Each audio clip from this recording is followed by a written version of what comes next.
Nina had a feeling that something strange was going on at the hospital. Normally, nurses weren't watched so closely, but a recently admitted patient could only be visited at certain times.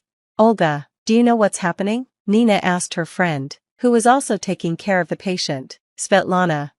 I have no idea. This has never happened before, Olga replied. There are two big men guarding Svetlana, and no one else is in that part of the hospital. I can't imagine how much money someone paid for all this.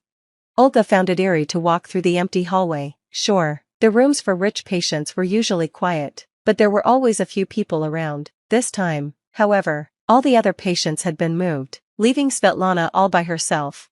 Honestly, I don't think she's sick at all, Nina whispered. She's always under sedation. Nina had once asked the head doctor, Konstantin Sergeyevich, about it, but he had just glared at her angrily and acted like he didn't hear her. The next day, he warned her not to be too curious if she wanted to keep her job. Nina didn't know what to do. She was a single mom, raising her 7-year-old daughter on her own. The extra money from working at the clinic was important to her. She knew Konstantin was right, it wasn't her business, but Nina's conscience kept nagging at her. She didn't want to believe they were doing something bad to Svetlana. That's not what nurses were for. Olga was in a similar situation. She was raising 2 teenage boys alone, and she was also worried about Svetlana, the mysterious patient no one could get near. Together, Nina and Olga came up with a plan. Olga would sneak into the doctor's office to check Svetlana's medical records. Nina decided she wouldn't give Svetlana sedatives for one night and would try to talk to her when the guard left late at night. Nina felt a little better as she headed home, even though she had stayed at work longer than usual and wouldn't get paid for the extra hours. The head of the department always said it was no big deal to work late, claiming he was doing them a favor by giving them such a good job.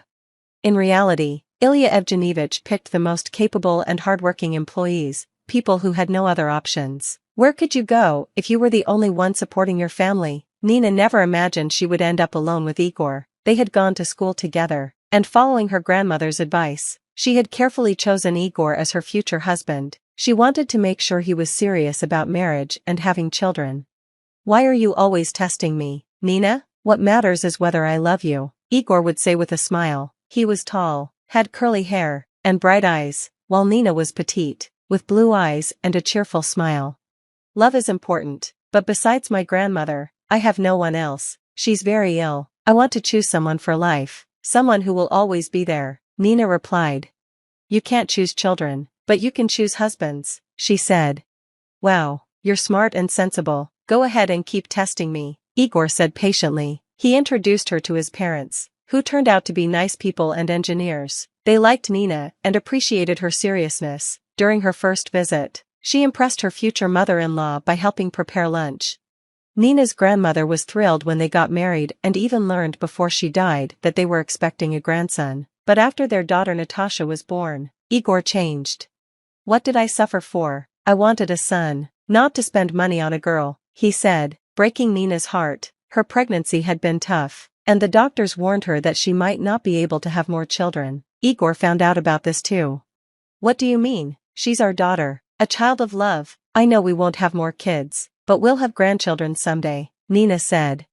Are you sure you'll even have more kids? Igor replied cruelly. Nina felt anxious, but didn't push him. Soon after, Igor started having affairs. His parents also stopped caring about Nina when they realized Igor didn't plan to stay with her and was thinking about divorce. No one directly insulted her, but everyone acted like she didn't exist, even towards Natasha, who was ignored by the whole family. Why did you marry me in the first place? Nina asked Igor after he announced that one of his mistresses was pregnant and it was a boy. I thought things would work out with a nice girl like you, but you're not helping my career. There's no dowry, and now you've given me a daughter. That's it, no more kids. Plus, you're boring. The spark we had is gone, Igor said coldly. He told her he was divorcing her to marry Valeria, his new girlfriend. Nina was heartbroken. How could he just throw her away like an unwanted pet? Igor had been dating other women to try to give his parents the son they wanted. How had Nina lived with him and not seen what a terrible person he was? In anger, she slapped him and moved into her room at the dormitory that same week. After selling her grandmother's big house, where she had grown up, she realized city life offered better opportunities for her child, and her job paid more. At first, Igor paid decent child support, but then a friend helped him get a job where most of his pay was in cash. so he started sending her less. Igor stopped visiting or calling, and it became clear that Natasha had only one parent, her mother. Nina was still young, and some men showed interest in her, saying things like, "What have you got to lose now? You're a divorcee with a child." It felt like they thought being abandoned by her husband made her less valuable, but Nina didn't want to get involved with those kinds of men. She believed she could manage on her own and wanted to stay true to her principles. "Nina, you did everything right by marrying well, but you still made a mistake," one man, Victor, said, trying to win her over.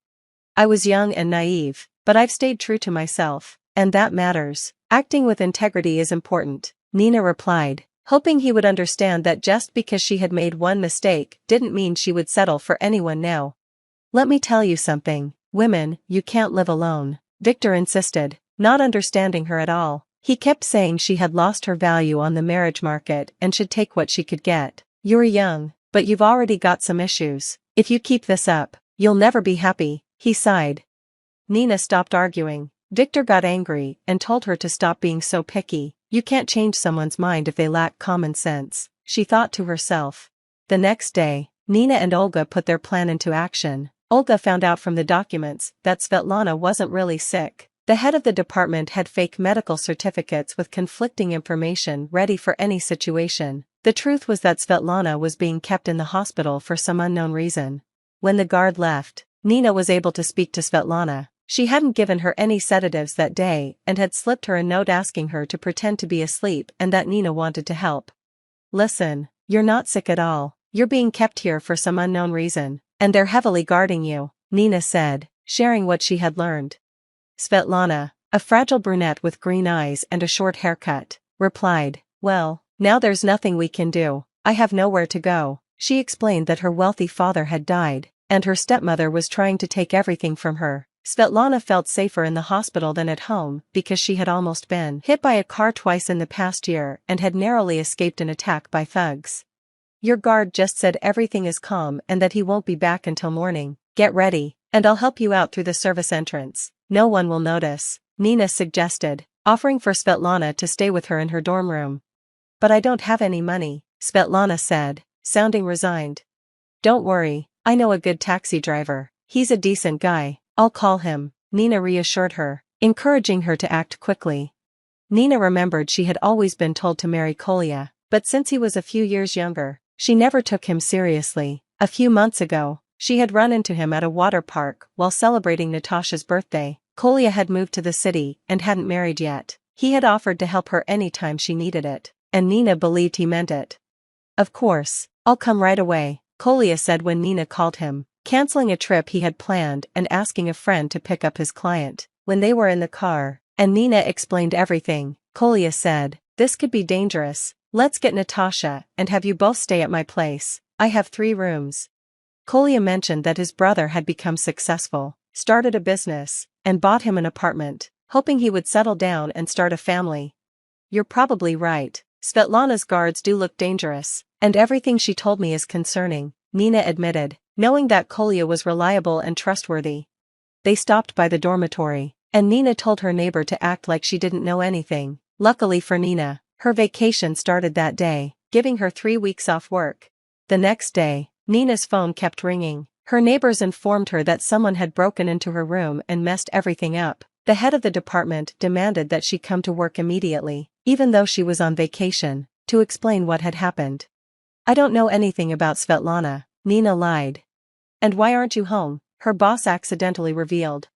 "Why do you think I'm not home?" Nina asked, but the head of the department just hung up and sent a message saying that if she didn't show up, she would face consequences. 2 months later, after Svetlana's lawyers sorted everything out, the danger was finally over. It turned out Svetlana's stepmother had been anxious because her father hadn't left her anything in his will, and she had planned to get rid of Svetlana. "I don't know how to thank you," Svetlana said to Nina.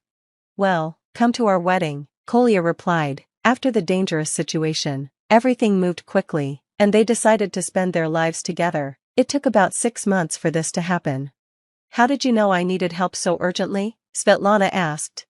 "Luck. My ex-husband's new wife is a notary, and she told him about her wealthy client. That's how I found out," Nina explained.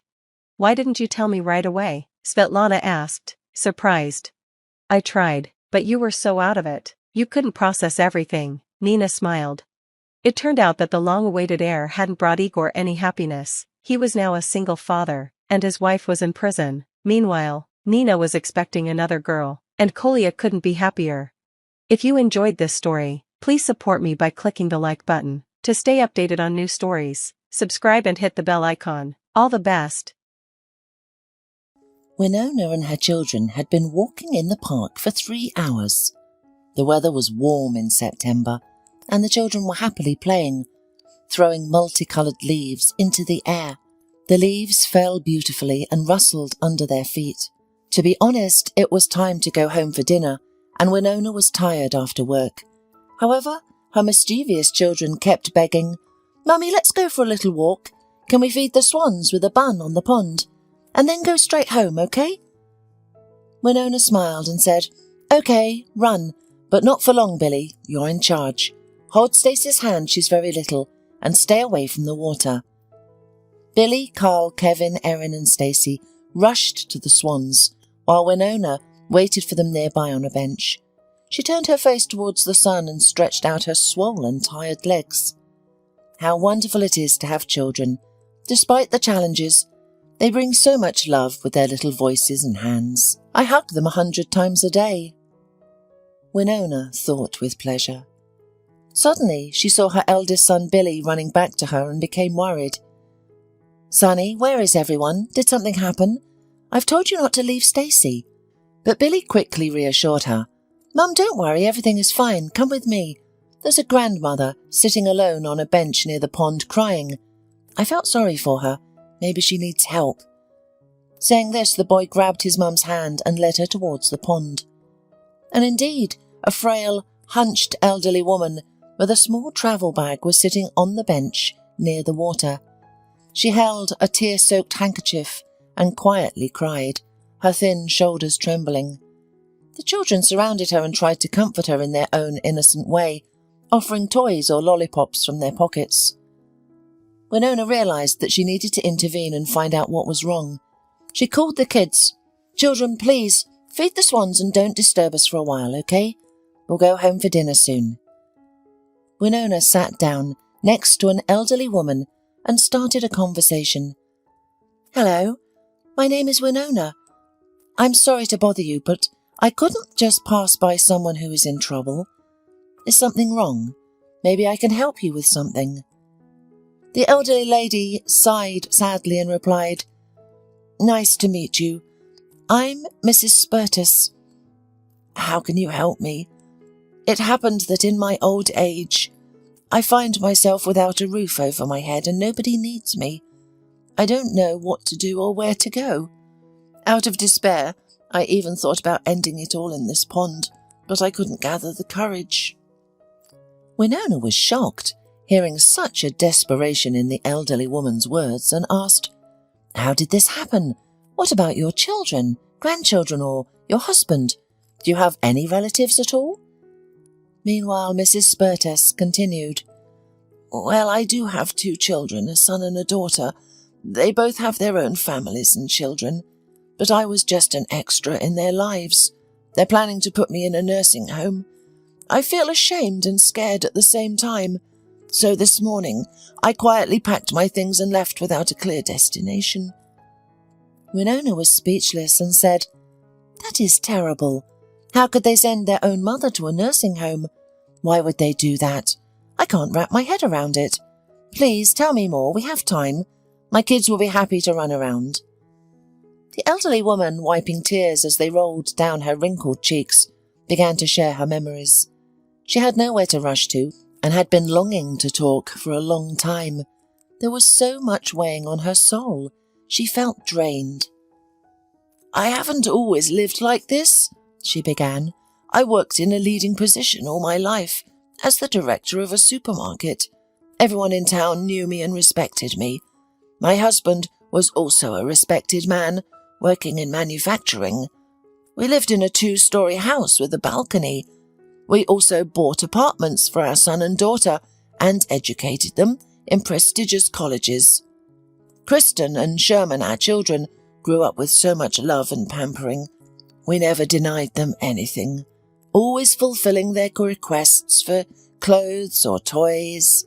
As soon as they finished school, they left our nest, got their education, got married, and had children of their own. They rarely visited us, and my husband missed them so much, especially when he became sick.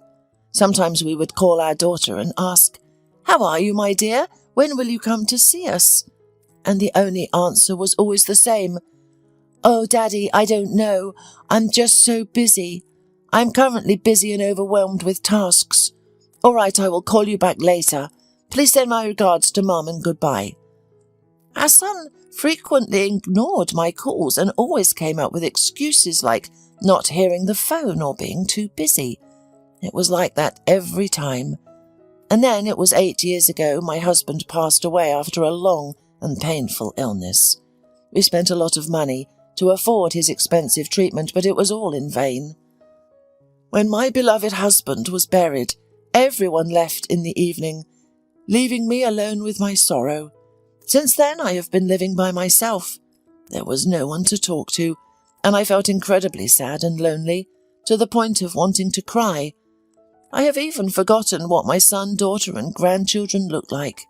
You know, my neighbours always spend their summer with their grandchildren, and I enjoy hearing their noise and laughter. To my great regret, my own children have never visited me and have never brought their own children. They are always on vacation at resorts and by the sea. I don't understand why. It's as if I'm a stranger to them. Then unexpectedly my daughter came to visit me 6 months ago. I was so happy. I baked pies and set the table. I couldn't believe they remembered me. However, things didn't go as I had hoped. Kristen started the conversation by saying, "Mummy, Sherman and I have been thinking, why do you need such a big house? You're old now and you have health problems. Let's sell it and I'll take you in. You'll be spending time with your grandchildren as you always wished. And honestly speaking, we really need the money.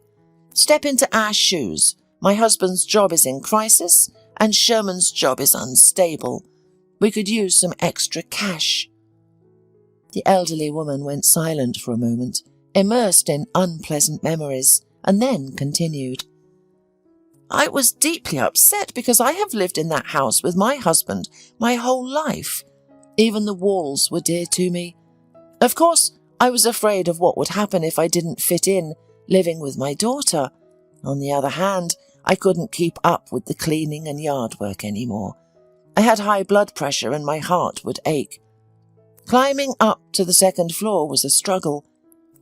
My daughter also promised to buy me a small nearby apartment, and foolishly I agreed straight away.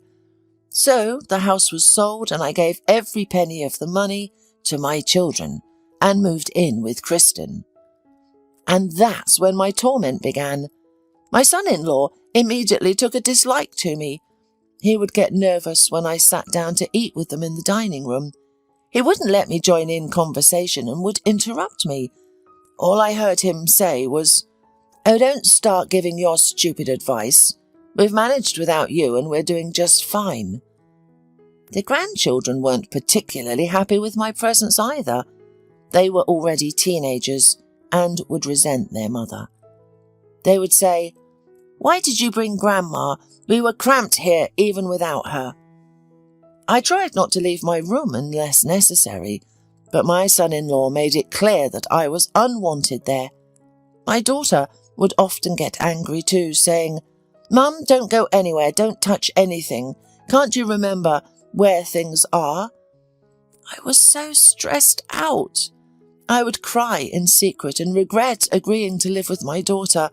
I kept asking her when I would get the promised apartment. Kristen kept putting it off. "Why are you getting so worked up? My husband invested all the money into one profitable business. It's going to take off, and in 6 months we'll buy you an apartment. Besides, why do you need a separate apartment at your age? I don't understand. Does it really matter where you live?" Her words hurt me deeply. It turned out that I was a burden to everyone. Nobody values and respects old age. Rushing, I moved to Sherman's place, hoping that my son would be more welcoming, but it was not to be. He told me directly, "Mum, we didn't agree to this. Kristen should be taking care of you. She got more money from selling the house. Why did you come to me? I hope it won't be for long.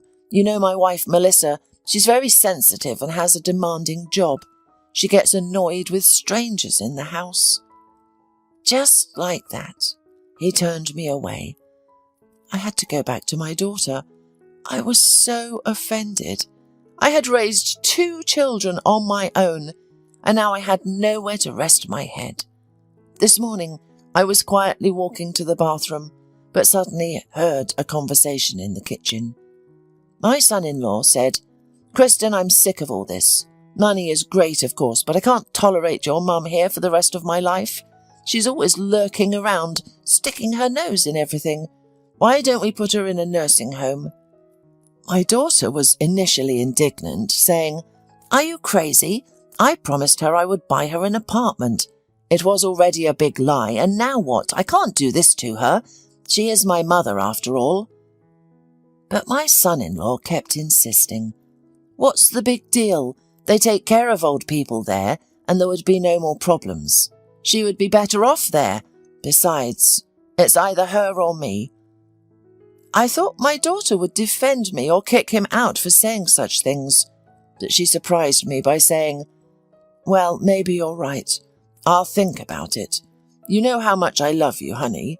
To be honest, I'm already fed up with my mother too. It's like a stone around my neck." After these words, I was not going to stay at my daughter's house for a minute. I waited until they went to work, packed my bag and left. My grandchildren were at home. They saw me leaving and didn't ask me a question. Nobody asked where I was going. Why? Because nobody cared about me. That's how it is, Winona. You've got 5 kids, I see, but it's not a fact that they'll warm you up in your old age.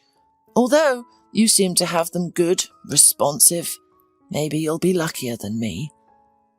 Winona was shocked by what she heard. She herself grew up in an orphanage and always dreamed of having at least one relative on this earth. But in this situation, there were many relatives. But the woman was thrown out on the street like an old, unwanted shoe. Winona's heart squeezed. She felt madly sorry for this poor elderly woman. Where will she go? What will become of her? She is not going to live on the street, is she?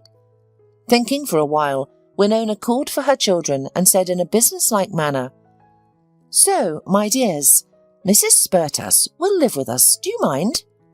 All at once they all clamoured like a flock of little geese. "Hooray, we'll have a real granny now. That's cool. Will she tell us stories?"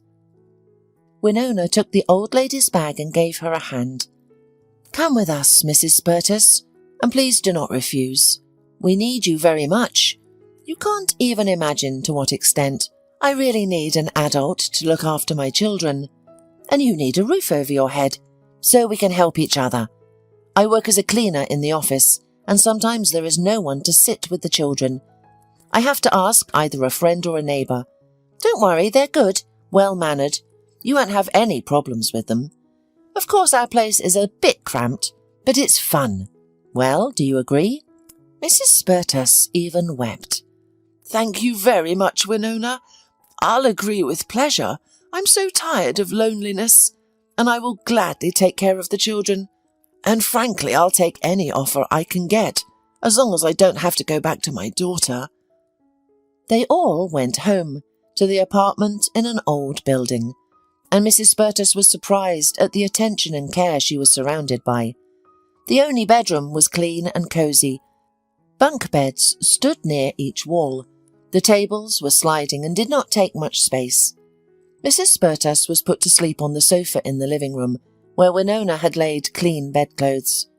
The children brought her warm socks with the words, "Granny, put them on because the floor is cold.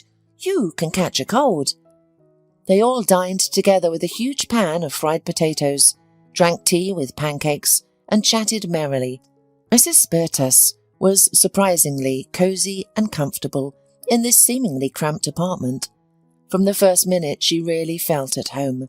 After all, she was sincerely welcomed, and this was so touching and pleasant. When at last the restless little pranksters settled down in their beds and sweetly fell asleep after the promised tale, the women went into the kitchen. Winona took out a small bottle of homemade drink from the refrigerator. "Cherry with cinnamon. I made it myself. Let's have a small one, shall we? I haven't had a guest for ages." Mrs. Spurtas dared to ask, "Winona, and how did you happen to be alone with 5 children? You seem to be still young. When did you have time to give birth?" The woman sighed sadly. "Oh, Mrs. Spurtas, my fate is not sweeter than yours. I am an orphan. I grew up in an orphanage.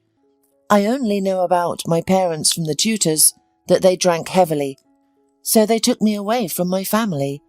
I was lucky to have good, kind-hearted teachers that didn't hurt us. They took pity on us. I got a job as a maid in a hotel. That's where I met my future husband, Gary. He was a trucker who often stayed overnight at our place. You know, I did not fall in love with him at once. Rather, he fell in love with me without memory. He courted me beautifully, brought me different gifts from his trips, like perfume or a ring. I was initially very frightened that he was older by 10 years and has 3 children. Gary did not hide anything. He honestly told me that his wife was a bad woman, and while he was on his trips, she did not get out of other men's beds. They always scandalized because she didn't take care of the children at all. She shouted at them. They irritated her all the time. And then she left them and went off to another lover for good. Can you imagine? She abandoned 3 of her own children. Well, the neighbours called Gary and reported that the children were home alone and crying. He rushed home, unable to fully believe that a mother could be so cruel to her own children. Billy, Carl and Erin are Gary's children from a previous marriage. Carl was even stuttering a little from nervousness, but we had cured him later. After a while, Gary deprived his ex-wife of her rights to the children and began hiring a nanny to take care of them while he was on his trips. What could he do? He had to feed his family. And then we met. He understood that I was young and unsure if I wanted to take on the burden of raising 3 children. So he initially suggested, "Let's go to the park with the kids this weekend, and you can talk to each other. If you realise that you don't want all this, I won't be offended. I understand that 3 children are a burden and a big responsibility. Plus, I don't know how they'll accept you. But let me make it clear, I won't abandon my children. It's either a big and loving family or no family at all.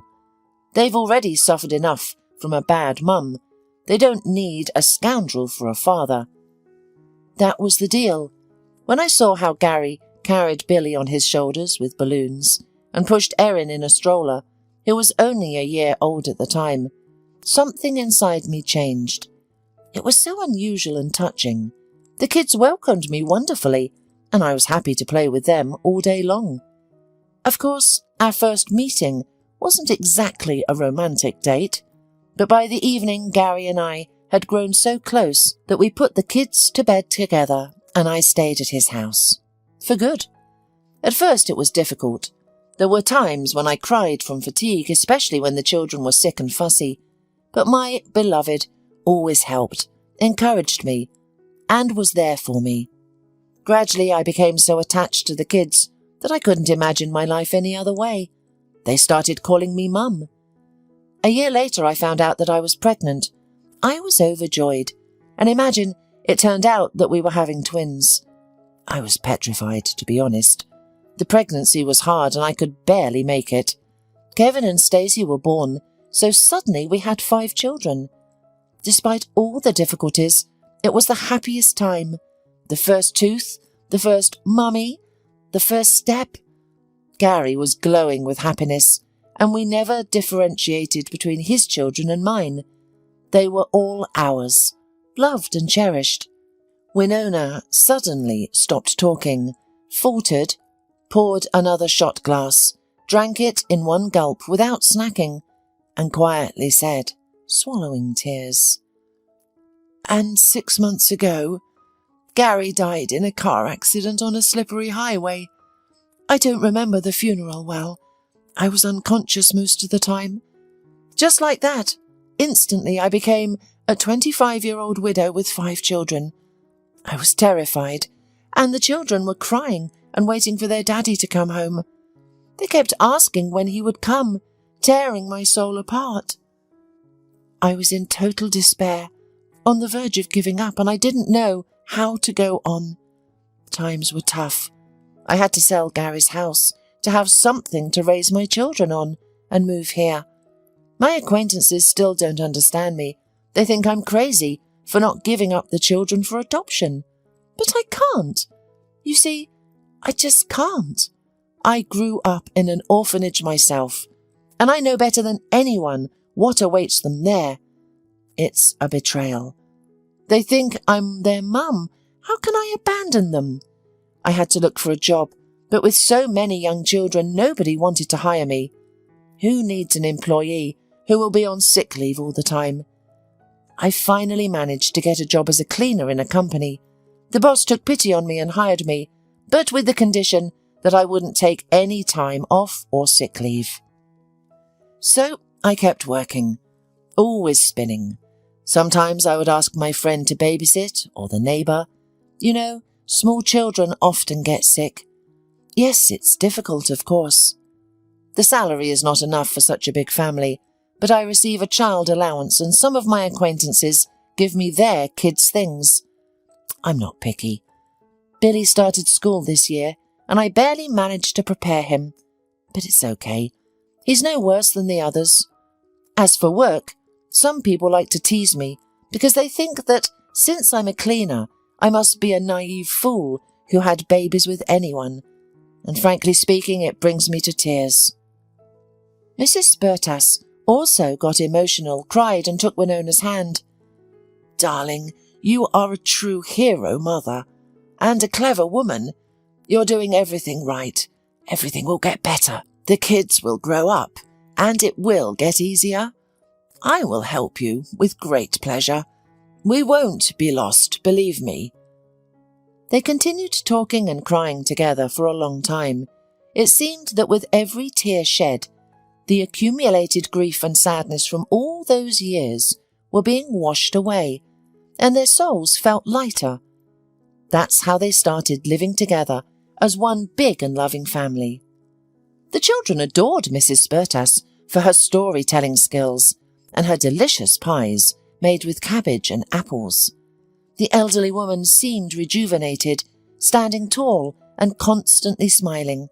She felt motivated and valued in this family, where there were no rules or restrictions. If someone accidentally broke a dish, they were not scolded, but instead helped to clean up. The older children took care of the younger ones, and Winona taught everyone to work.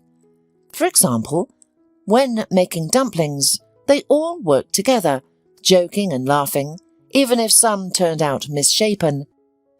They happily ate them all. Cleaning was also done by the whole family. Even little Stacy and Kevin tried to sweep the floor. The young mother supported the children's efforts and praised their successes. Mrs. Spertas was treated with warmth, respect, and care by everyone. In the small town, rumours started to spread that a mother with 5 children had taken in a poor old woman to live with them, even though they themselves lived in a small apartment. Many people knew Mrs. Spertas and remembered her, and they also heard that her own son and daughter had kicked her out. Kristen and Sherman heard these rumours because people started to reproach and judge them. Some even stopped saying hello. Kristen was furious and once caught up with Winona when she was running home from work and gave her a tantrum right in the middle of the street in front of amazed passers-by. "Why do you need my mother? Why does she live with you? Did you take her in on purpose to embarrass me? For your information, I didn't kick her out. She ran away.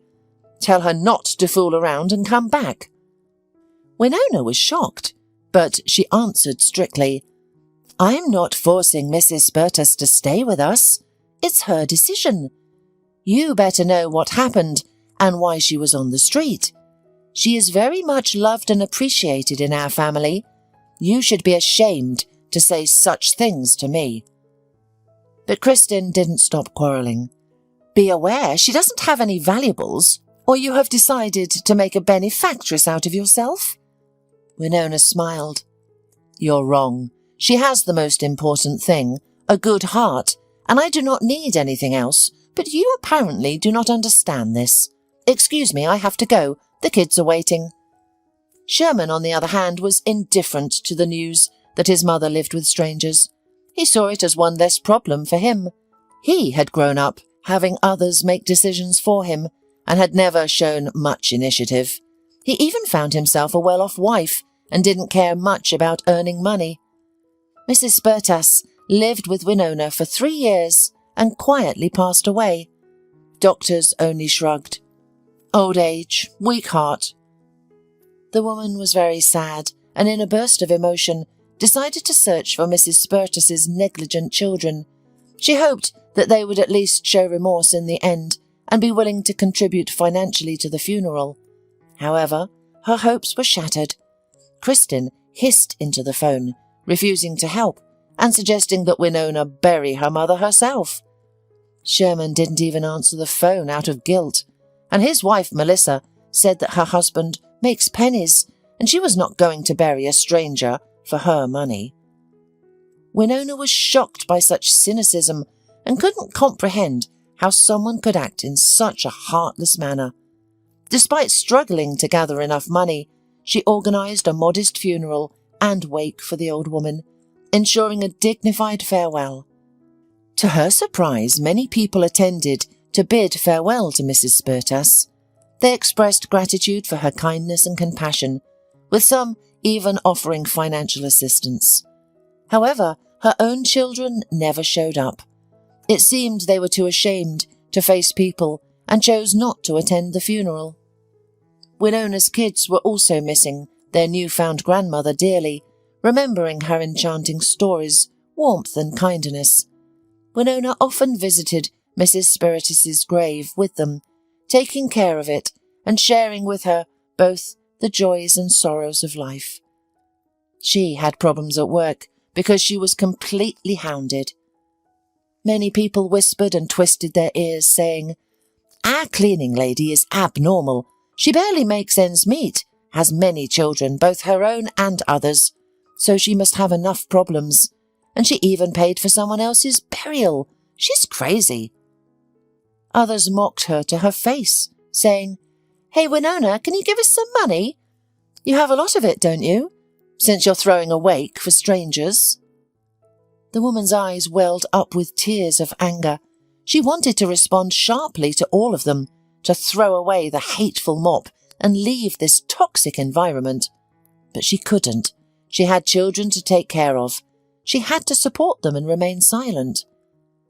6 months after the death of Mrs. Spertus, Winona received a strange letter from the notary asking her to come to the bank. This must be some kind of mistake, she thought, but curiosity got the better of her, so she went on the specified day. It turned out that Mrs. Spertus had left a will shortly before her death, and she had a bank account with a significant amount of money. Nobody knew about it. Years ago, Mrs. Spertus and her husband decided to save some money just in case. They thought it would be helpful for their children in the future. Over the years, the money accumulated substantial interest. However, seeing how her own children treated her, the old lady changed her mind and bequeathed the money to Winona as a token of gratitude for her kindness and compassion. Along with the money, the notary gave Winona a letter, instructing her to open it only after Mrs. Spertus's death. With trembling hands, Winona opened the envelope and read, "Winona, my dear, if you are reading this letter, it means I am no longer alive. I want to express my heartfelt gratitude for the warmth and affection that you and your children showed me. The time I spent with your family was the best in my life. Please tell Billy, Erin, Kevin, Stacey and Carl that I love them dearly. Tell Carl to keep reading and not be lazy, and remind Billy not to forget his talent for drawing. Your children are wonderful and kind. I am certain that they will not grow up to be selfish like my own. I wish you all the best in life. I love you all, Mrs. Spertas. Winona clutched the letter to her chest, treasuring it as the most valuable possession, and sobbed as she remembered the honest and brightest elderly woman who had become a part of their family. With the money she received from the bank, Winona decided she would no longer work as a cleaner. She would finally be able to change the apartment for more spacious and take her children to the sea. It had been a dream for many years, and now it could become a reality. The next day, Winona took the kids on the bus to kindergarten and school. For the first time in a long time, she didn't rush to her hated work. Instead, she leisurely strolled through the stores. She treated herself to a beautiful summer dress with small polka dots and elegant sandals with a small heel. Afterwards, she visited the hairdresser, where she dyed her hair a beautiful brown colour and got a fashionable bob cut. She couldn't believe how happy she felt when she looked at her reflection in the mirror. She saw an entirely different woman, young, attractive, fashionable and self-confident. These were small joys that she couldn't afford before, due to her banal lack of money. She had to wear the same sweater and washed-out jeans throughout the year, and her hair was always tied up in a ponytail. An hour later, a young, beautiful and dressy woman entered the company's office and, with her heels clacking briskly, walked confidently to the director's office, ignoring the secretary. "Hello, are you here to see Mr. Weinberg?" the secretary asked, coming to her herself, finally. "How can I introduce you, and what is your question?" Winona laughed and replied, "It's me, Winona, the cleaner. Didn't you recognize me?" The secretary was astonished, her jaw dropping. She couldn't believe that this bright and beautiful woman with a stylish hairdo could be the same person who used to mop the floors at their office. In surprise, she asked, "You look spectacular, but are you going to mop the floors like that?" Winona smiled and said, "No, I won't be washing the floors anymore. Mrs. Spertas left me a large sum of money, so I'm leaving you and going to the sea with my children." The secretary could only respond with amazement. "That's incredible!" Later, when Winona picked up her kids from kindergarten, she wasn't recognized by the teachers or even her own children. Her twins, Kevin and Stacey, excitedly circled around her and shouted, "Mummy, is that you? Did you get a new hairstyle?" Carl, who was older, gave a thumbs up and said, "Mum, you're just gorgeous." Billy, coming home from school, looked at Winona in an adult way and said with admiration, "Mummy, you look so pretty. You are the most beautiful." During dinner, Winona asked in a mysterious voice, "Well, did everyone finish their porridge? Well done. You know, I have a surprise for you." Intrigued, the children couldn't resist and shouted, "Mum, what kind of surprise? Did you buy us a tasty treat? Or a toy?" Winona laughed and replied, "Mrs. Spertas gave us a lot of money, and we are going to the sea in a week. All together. Here are the tickets. Tomorrow we will go to choose swimsuits, swim trunks, masks and goggles for swimming. But there is one condition. You must obey your mum and not fool around." The excitement began. The kids screamed, jumped up and down and hugged Winona, exclaiming, "Hurrah! The sea! Mummy, you're the best!" The news of the large family going to the sea and the unexpected inheritance from the old lady quickly spread throughout the city, thanks to the chatty secretary. Kristen, upon learning the news, hated her late mother and Winona even more. She shouted throughout the apartment, "What a viper!" She pretended to be a benefactor, but she kept such a fortune for herself. How could she do that? Mum is so good too. Not a peep, not a word that she had so much money in the bank. She has her own grandchildren, but she left everything to strangers. Where is the justice? We should have put her in a nursing home and checked all her accounts." Winona and her children happily splashed in the warm and clean sea, spent time building sandcastles on the shore, and enjoyed delicious fruits during their vacation. Of course, Winona couldn't completely relax due to her concern for the children. She vigilantly watched to make sure they didn't get sunburned, always reminded them to wear hats, and in the afternoon, the whole family went to their room for a nap. Winona carried the responsibility of caring for the children on her shoulders, but she had long gotten used to it. The children were obedient, sometimes mischievous, but in moderation. Malcolm lived in a neighbouring cottage and watched the interesting and lively family as they enjoyed their vacation. He observed how skillfully Winona managed the children without any scandals or tantrums, and admired her. He was a widower. His wife had passed away a long time ago, and they didn't have any children. For 10 long years he had been consumed by loneliness and longing. Malcolm was well off, a lawyer by profession, and he interacted with different people at work. He could almost unmistakably determine a person's character and lifestyle. But this tanned, young and cheerful stranger with a bunch of children captivated him instantly. He tried to calculate her age, the ages of the children, but couldn't quite imagine when and how she had managed to give birth to all of them. He was deeply attracted to the woman, which was rare for him. He found himself admiring the way she smiled sincerely and warmly, how she unconsciously raised her bangs and gracefully turned her neck, giving him goosebumps. He pushed away these thoughts, thinking to himself, "Why would you need this lady with such a bunch of children? Are you crazy, you old fool?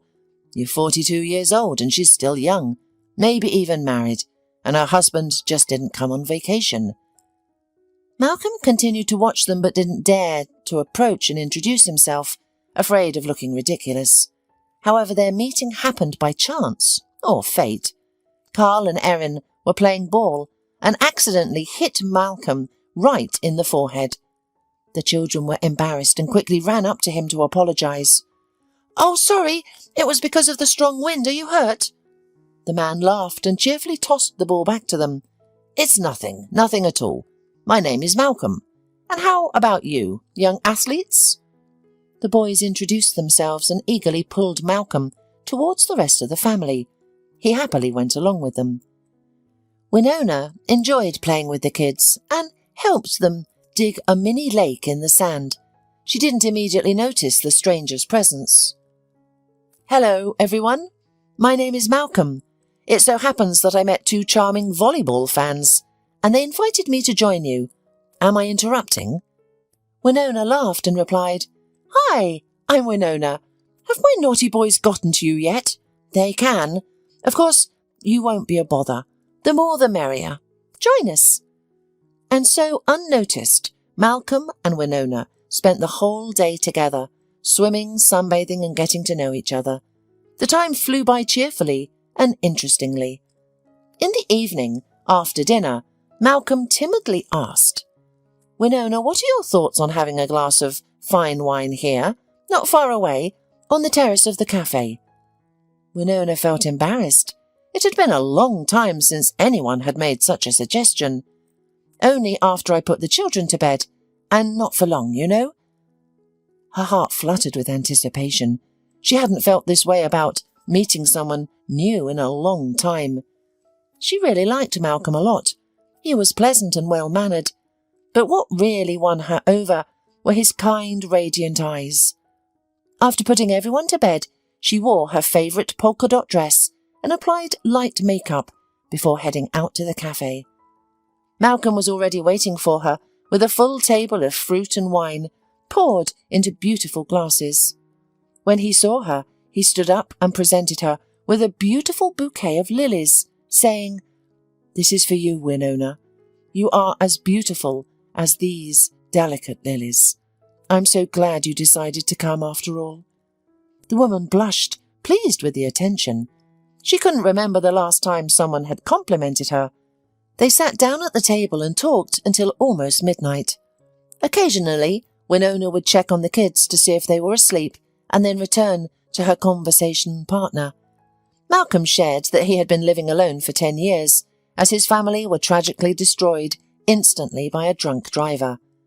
He worked as a lawyer and earned good money, but aside from work he had no other life.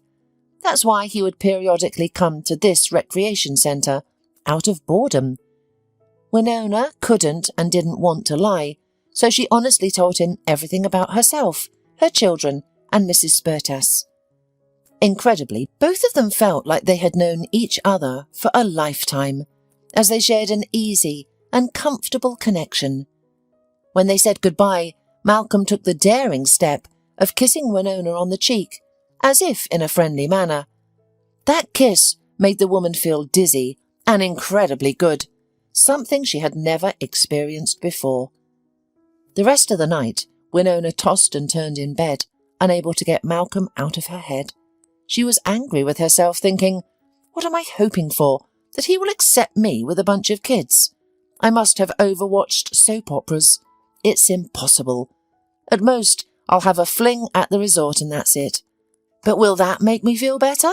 No, it will only make me suffer. I should forget about him. He'll leave and won't even remember our fleeting encounter, for sure." She persuaded herself the rest of the night, looking at how sweetly her little ones were sleeping, sprawled across the bed. For the rest of their vacation by the sea, Winona, Malcolm and the children were inseparable. They played volleyball, had fun, went to the zoo, imitated funny gorillas, fed the monkeys, went on yacht rides. So time flew by quickly. Malcolm realised that he hadn't felt this relaxed and happy in a long time. The children didn't stress him out or get in the way. On the contrary, when he interacted with them, it was as if he was transported back to a carefree childhood and could truly be himself. The day of departure arrived. Winona packed her suitcases, gathered the children, checked the documents, and suddenly there was a knock at the door. Malcolm entered, and seeing that the family were almost ready to leave, blurted out, "Winona, listen, I wanted to tell you, or rather invite you. Oh, I'm completely confused. Kids, I invite all of you to my home. I have a big spacious house with many grapes, a pool, a dog named Leela, and a cat named Timmy. But I'm so sad and lonely in such a huge house all by myself. There's a school and a kindergarten nearby. You'll love it. Who's in favour? Raise your hands." The joyful children shouted in unison and raised their hands, exclaiming, "Hooray! Mummy, we're going to Malcolm's!" Then 1,000 questions followed. "Can we play with the doggy? Does Leela know any commands? Can we swim in the pool?" Winona protested. No, this is uncomfortable. Malcolm, why are you encouraging the children? We have to go home." She picked up her suitcase. The children were upset and quiet, but Malcolm winked at them and whispered conspiratorially, "Don't worry, I'll talk to your mother alone and persuade her. You'll see." They went outside. Winona frowned and said, "Malcolm, it's not fair to play with children's feelings. We're adults. Who are we pretending to be? You'll get tired of the noise and hassle, and then what?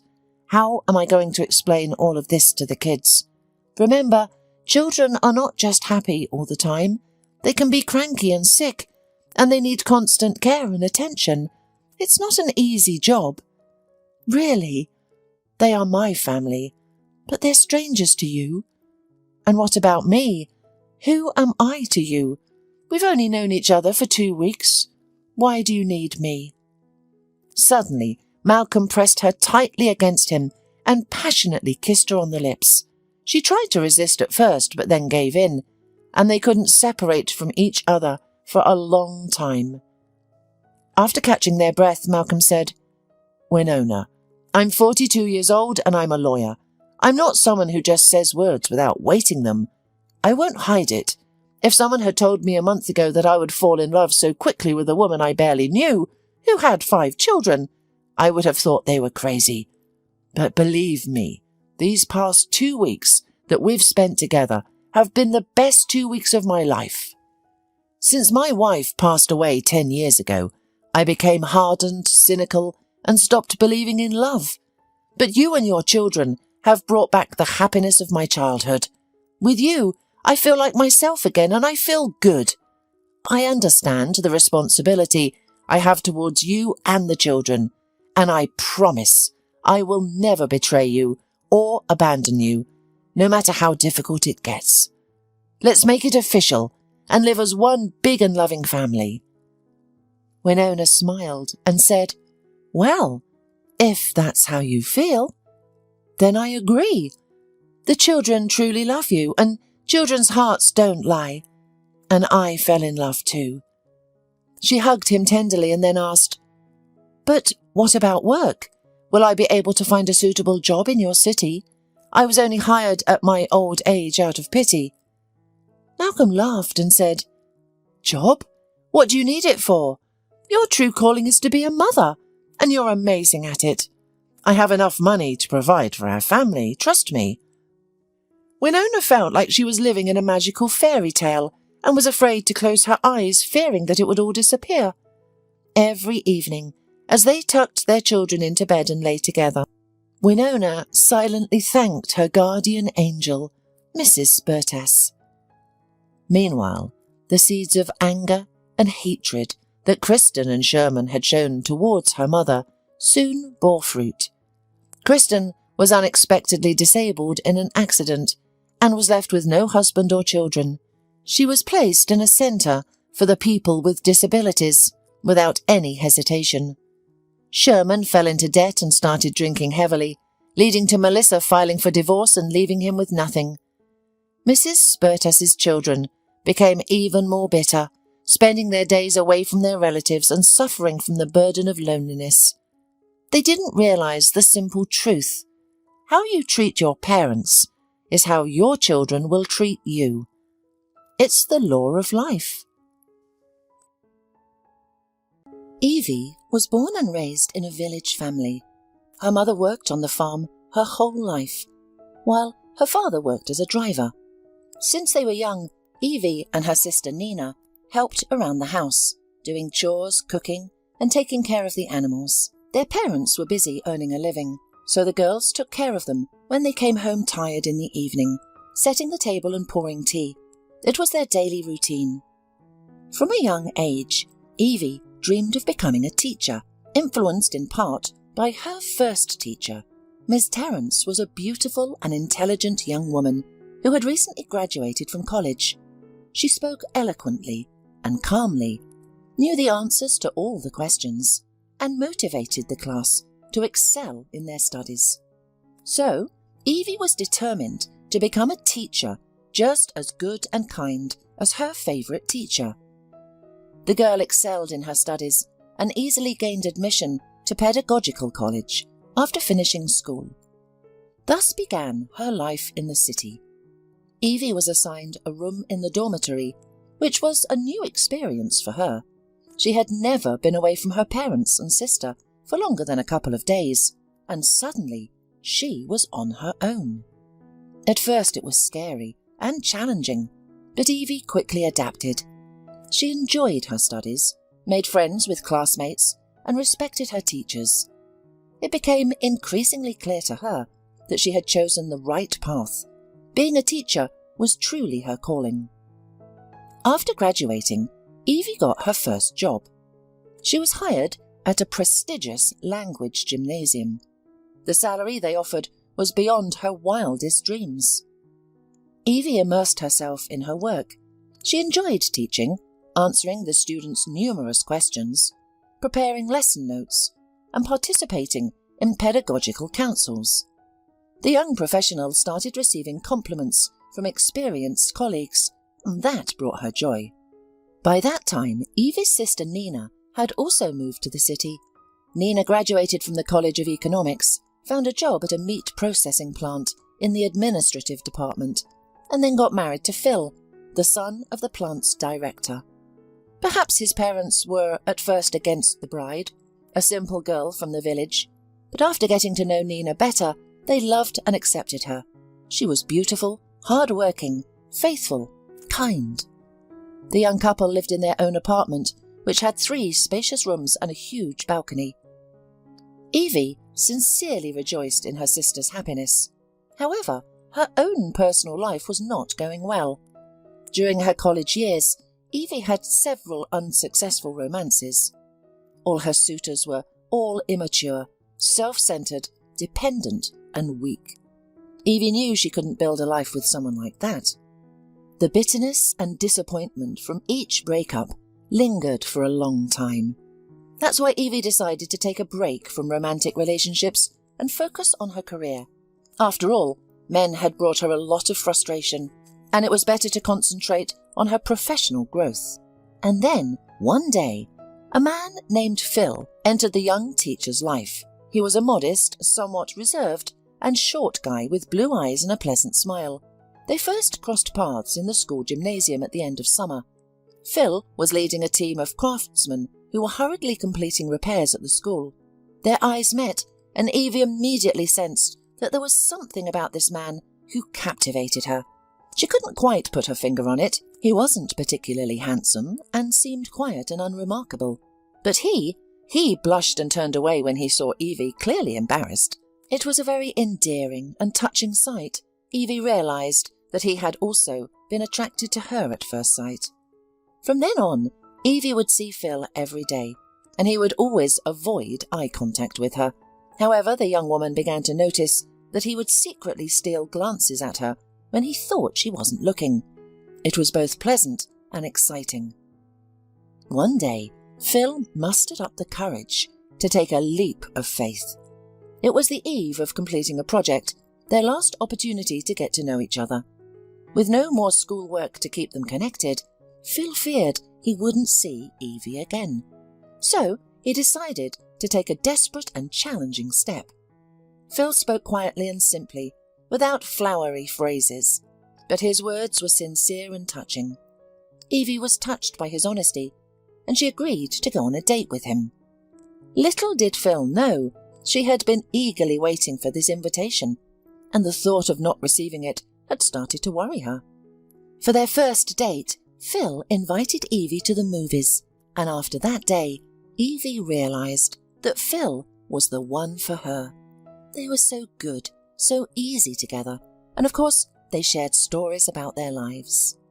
Phil had been raised by his grandmother since his parents passed away when he was only 6 years old. Growing up with his elderly grandmother, she was a lady of the old school and believed that children should be brought up in strictness, especially boys.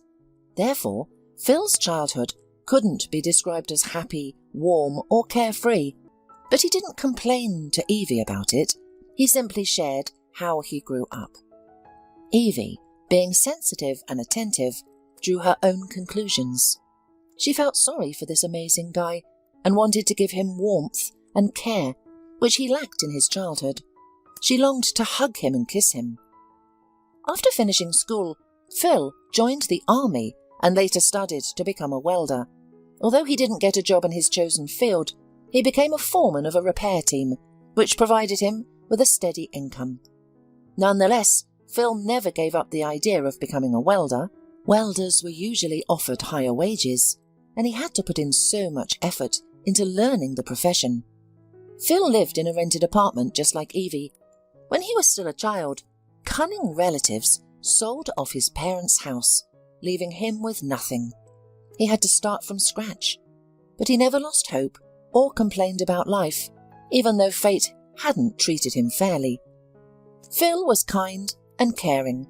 Unlike Evie's previous boyfriends, Phil always made sure she wasn't hungry, and he would offer her his jacket on cool evenings to keep her warm.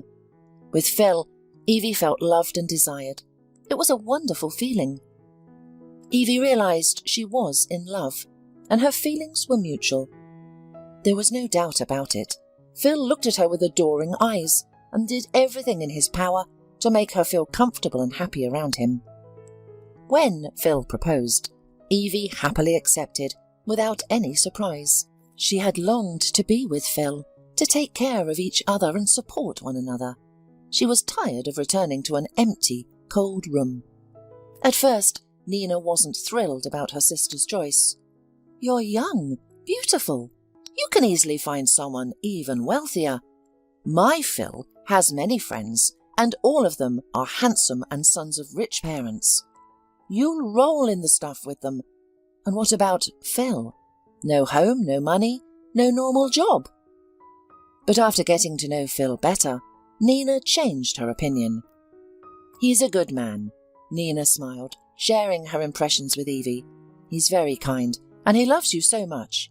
You'll be fine, and you'll achieve everything together. You shouldn't let go of such a man. I'm so happy for you." Soon, Phil and Evie got married and started living in his rented apartment. It was a golden time for Evie. Her husband did everything he could to help her. He found a new job as a welder on a construction site to get more money. He also took on additional part-time jobs, never turning down an opportunity to earn some extra money. He had his sights set on buying their own house in a prestigious neighbourhood with good schools and playgrounds to ensure a happy childhood for their future children. Phil would often surprise his young wife for no reason at all. He would give her a ring or come home with a bouquet. Evie felt incredibly happy and thanked fate for sending her such a loving and caring husband. The young couple would spend hours talking about various topics, discussing movies, life stories of friends and relatives, and making plans. Sometimes they would argue, but they always managed to find a compromise in the end. They both introduced each other to new and interesting things.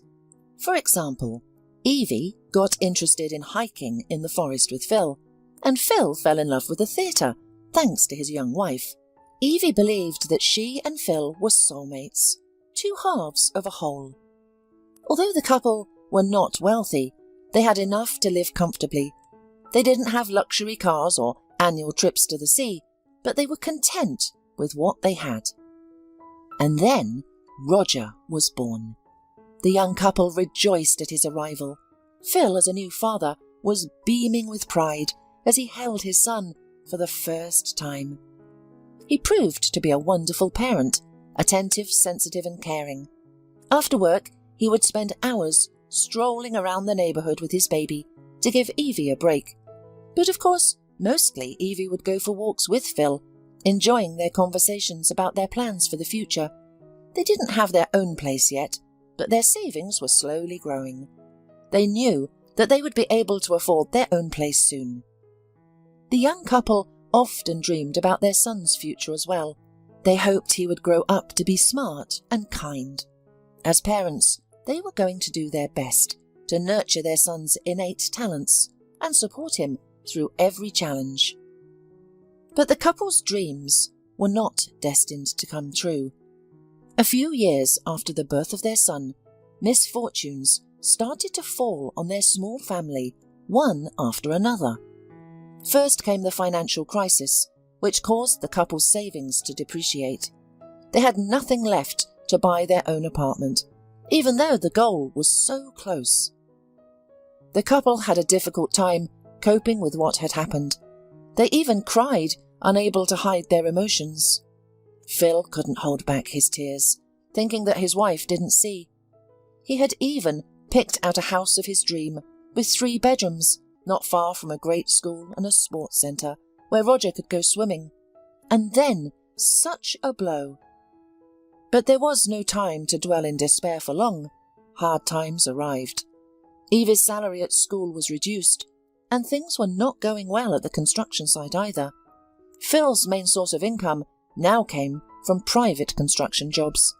He would disappear all day long, working part-time to support his family. Time passed. Roger grew up, and it was time for him to start first grade. The family seemed to have adapted to the new conditions. Hopes for a better life started to emerge, with a happy future on the horizon. Unfortunately, the tragedy struck at the construction site. Phil worked unofficially. The construction site owners cut costs and didn't prioritise safety. Despite knowing the risks, Phil was always cautious and acted carefully. However, during the construction of a supermarket building, He tragically fell from the roof onto the concrete blocks below. Paramedics arrived and confirmed his death. Evie received the devastating news the next morning. Her world broke down. She didn't want to live, and she didn't understand why she had to get up in the morning if the closest and dearest person was gone. Evie realized that she would never meet anyone like Phil again. There simply weren't such people anymore, and she didn't need anyone else. She longed for his smile, his gaze, and the warmth of his presence. The inability to embrace her loved one was physically painful. Phil's belongings, clothes, books, glasses, surrounded her, but he would never come home again, never hug her or their son, or joke with them. How could she bear it? To numb the pain, Evie turned to alcohol. She knew it was a dead-end path, but at that moment she didn't care. She just wanted to escape the unbearable pain, even if only for a moment. It's unclear what would have happened to Evie if it hadn't been for Nina. She took Roger in for a while, seeing that Evie couldn't even take care of herself, let alone her child. Evie didn't care. Unfortunately, she was so immersed in her grief that she didn't even think about the feelings of her own child, although he was also in pain and scared. Surprisingly, it was Roger's illness that brought Evie back to life. He was hospitalized with pneumonia. Nina tearfully came to her sister to share the bad news. She blamed herself for not taking proper care of her nephew. He has a high fever and delirium. At first the doctor and I thought it was the stress because his father had died and his mother was in an incomprehensible state. But it became obvious that it was much more serious. He was in intensive care for 24 hours. He's better now, but the doctor says it's too soon to relax. And you are drinking here. Evie, it's time to get back to life. We can't bring Phil back, but we can lose the boy. This situation literally awakened Evie. She became more afraid of her son than she had ever been in her life. She gathered herself, stopped drinking, resumed her job, and became a caring and loving mother once again. Every day, Evie visited her son in the hospital. Roger somehow grew up at once. Trouble had turned a 7-year-old boy into a little old man with sad eyes. He was remarkably thin, pale, and silent. Looking at her son, Evie realized how deeply he was traumatized. Her child needed a strong mother, while she had been consumed by her own grief, forgetting about the little boy who needed her support. Since then, Evie became an ideal mother, attentive, fully focused on her son, and caring. Due to the high cost of renting an apartment in the city, Evie couldn't afford to stay there. She decided to return to the village. Besides, her father passed away from a heart attack 2 years prior, and her elderly mother needed support and help with household chores, as she struggled to manage on her own. So moving back to the village was a practical choice for Evie. Roger started attending the village school, and Evie found a job as a teacher there. However, she soon had to consider changing jobs due to the significant difference in salaries between the village school and the city gymnasium. She couldn't sustain herself and her child on such wages, so Evie had to find a way to support them both. And then her neighbour suggested a suitable option. Her nephew had a shop in the central market in the city. He sold clothes, shoes and accessories, and he needed a salesman. So the man promised a good salary and offered a percentage of the proceeds. The schedule also satisfied Evie. It was hard, of course, to part with her dream job of teaching kids. This was Evie's true calling. But what can you do when times are hard? With deep regret, Evie left her school. She missed her students, colleagues, and school life for a long time. Her heart sank every time she saw children dressed in uniform on the street. But new realities awaited Evie. Demanding customers who didn't know what they wanted, rivals causing scandals, and financial responsibility. The road always took a lot of time and effort. On her workdays, Evie had to wake up before dawn and walk almost 2 kilometers to the nearest bus stop that would take her to the city. Only the salary brought joy.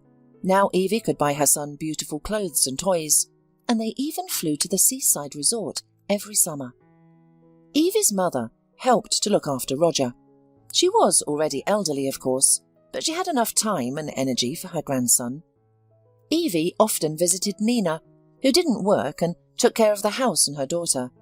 She could afford it, as her husband earned enough to provide for the family. Nina often pitied her sister. That's how your fate turned out. You work like a horse, spinning as hard as you can. I even feel embarrassed that I'm a housewife. And you? Everyone has their own destiny, Evie sighed. I'm not complaining about mine. Roger and I have everything, so why whine in vain? Evie was genuinely happy about the way Nina's life had turned out. She adored both her sister and her niece Molly, Nina's daughter, and the four of them often went out together. It was Nina who advised Evie to save up some money and invest it in shares of a large IT company. Phil says it's the right thing to do. We ourselves have a lot of money invested in these shares. My husband is sure that everything will turn out great in the end. And Phil is smart. He knows. Evie listened to her sister and, without telling anyone, bought several shares. The capital grew, but very slowly. It was impossible to get rich with such interest, as it seemed at the beginning. But Evie decided to keep the dividends in the deposit. She didn't tell her son or her mother about the shares. It is unlikely that they would approve and say that it is all a waste of money. Let the relatives live in peace. So Evie had her own little secret. Now she was saving money, sometimes buying shares and saving for a happy future for her son. Roger grew up as a smart and athletic guy. Unlike his modest and quiet father, Roger was the life of the party. He always had many friends and companions. The guy went out a lot, laughed and socialized. He was a very cheerful and carefree person. Evie, looking at her son, rejoiced. What a man he had become, confident, brave and smart. He was precisely the kind of son she and Phil had pictured when they walked around the neighborhood with a stroller. Roger dreamed of becoming a lawyer, but he couldn't get into law school and had to go to the army. Returning, he decided to try his luck in the city. His mother supported her son's decision and even helped financially and rented Roger an apartment. Go and do it. Just be careful and know what you're getting into. And remember, you can always come back home, here, to this house. Thank you, Mum, Roger smiled. But I'm not going back. I'm going to make my way in the city. There are so many opportunities and prospects there. Something will work out. Good luck, Sonny. God bless you, smiled Evie. It was scary to let her son go, but what else could she do? The boy had grown up, and it was time for him to start his own life. Finally, Roger enrolled in a law school, as he often wished, and also got a part-time job at the plant. He studied, worked, and started paying the rent by himself. He often visited the village to see his mother and grandmother, and he always brought gifts and shared funny stories. Evie's mother had completely given up. She hardly ever left the house, and sometimes didn't even recognize her own daughters. One day she had a heart attack, and Evie called an ambulance. Her mother was taken to the hospital, but she never came back. What do you want? It's an age, the doctor sighed tiredly. No one is eternal. After the funeral, then Nina told Evie to take their parents' house for herself. I don't need half of the inheritance, you know. And you've been taking care of Mum for the last few years, and it's hard work, so it's fair that you get the house. Evie didn't object. She really needed her own corner as old age approached. She was sometimes surprised at how quickly her life flew by. It seemed that just yesterday she and Phil had a baby, plans and hopes, and now Roger was an adult, independent man. Phil was not alive, and she herself was already almost an elderly woman. What's ahead? Only retirement and a quiet, peaceful existence in a country house. The only hope was Roger. He would get married, have children, then all would come to visit her. Then there would be joy in life again. Although Nina tried to convince Evie that now was the perfect time to live for herself. You're still young and beautiful. Roger has grown up. Now you can treat yourself. Your salary is good, and you even have savings. Let's go to Italy or Greece. You've never been abroad. Let's take a vacation. Greece, Italy. Evie smiled in response. I have a grown-up son who will soon get married. He will need help with the wedding and the apartment. That's what I'm saving up for. I can't rest now. Exactly. Your son is a healthy grown-up man. He'll manage on his own, and you need to think about yourself sometimes. But Evie didn't agree with her sister. It's easy for Nina to talk, having such a husband. Their Molly was born with a silver spoon in her mouth, and was well provided for the nearest 100 years. True, her niece was a good girl. Despite her wealthy parents, she grew up wise, modest and sensible. She was also independent, like Roger, and she had been working from an early age. Meanwhile, when Evie argued with her sister that Roger would need her support in the foreseeable future, she was totally right. Soon after this conversation, Roger came to his mother's house for the weekend, appearing mysterious and not his usual self. Evie immediately sensed that something was wrong. The woman quickly prepared the table with her son's favourite treats, fried potatoes with mushrooms and pickles from the cellar. She watched with pleasure as Roger devoured everything. Once he had eaten his fill, the young man shared the wonderful news with his mother. Mum, I'm getting married. Roger, Evie exclaimed, her son's flailing. When? To whom? The questions poured out of her like a waterfall. The woman felt a mixture of emotions: joy, anxiety, surprise. Her name is Cindy. You're sure to like her. I'm bringing her here next weekend. I wanted to introduce you to her before we get married. I just wanted to warn you first. Evie nodded with a smile. She knew this moment would come sooner or later, but she still found herself caught off guard by the news. It turned out that Cindy worked as a waitress in a cafe where Roger used to have lunch. That's how they met. Cindy is also a village girl. Roger shared the details. She was raised by a single mother too.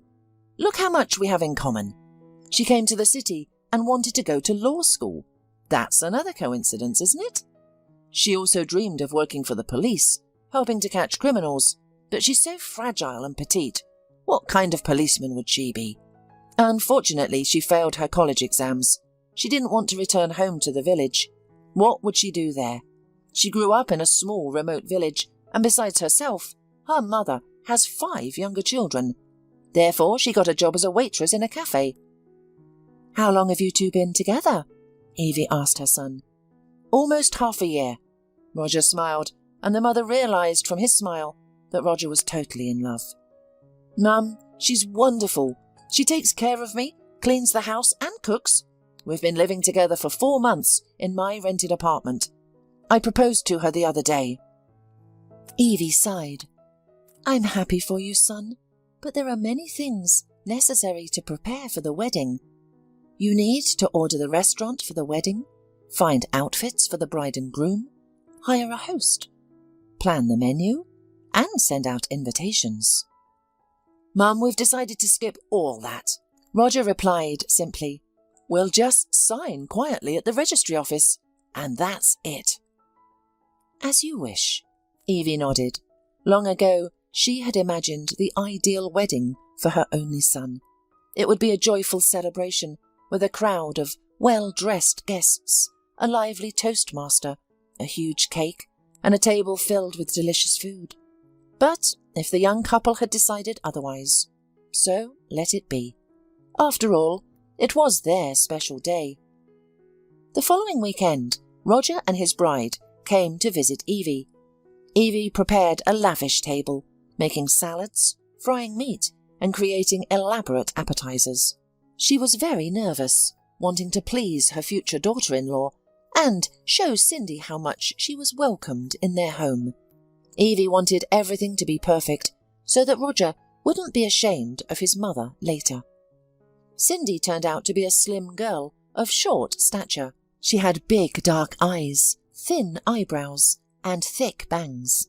She dressed simply but tastefully, wearing an elegant blue dress and low-heeled shoes. At first, the guests and the hostess felt a bit awkward. Cindy looked around carefully and remained silent, seemingly shy to speak. It was only after a while that Evie realized that this modesty was just an act. Cindy was observing, choosing her behavior tactics, and drawing conclusions. Roger lightened the atmosphere at the table, cracking jokes, entertaining the ladies, and bringing up interesting topics of conversation. He was always lively, energetic and sociable. Meanwhile, Cindy charmed Evie with her modesty and the way she looked at her fiancé. There was tenderness and love in her eyes. The feeling was mutual, as Roger responded to Cindy in the same way, holding her hand occasionally. Love and harmony prevailed between the young couple, and Evie was looking at them with joy in her heart. Soon Roger and Cindy got married.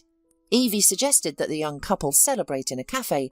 Maybe not a full-fledged wedding, but they could still celebrate with their friends, right? She even set aside money for it, because Evie had savings. Over the years of her work, she managed to put aside a certain amount of money, plus the shares bought on her sister's advice gave dividends and increased in price.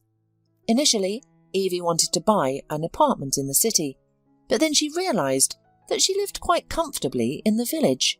It was peaceful, quiet, and surrounded by familiar and friendly people.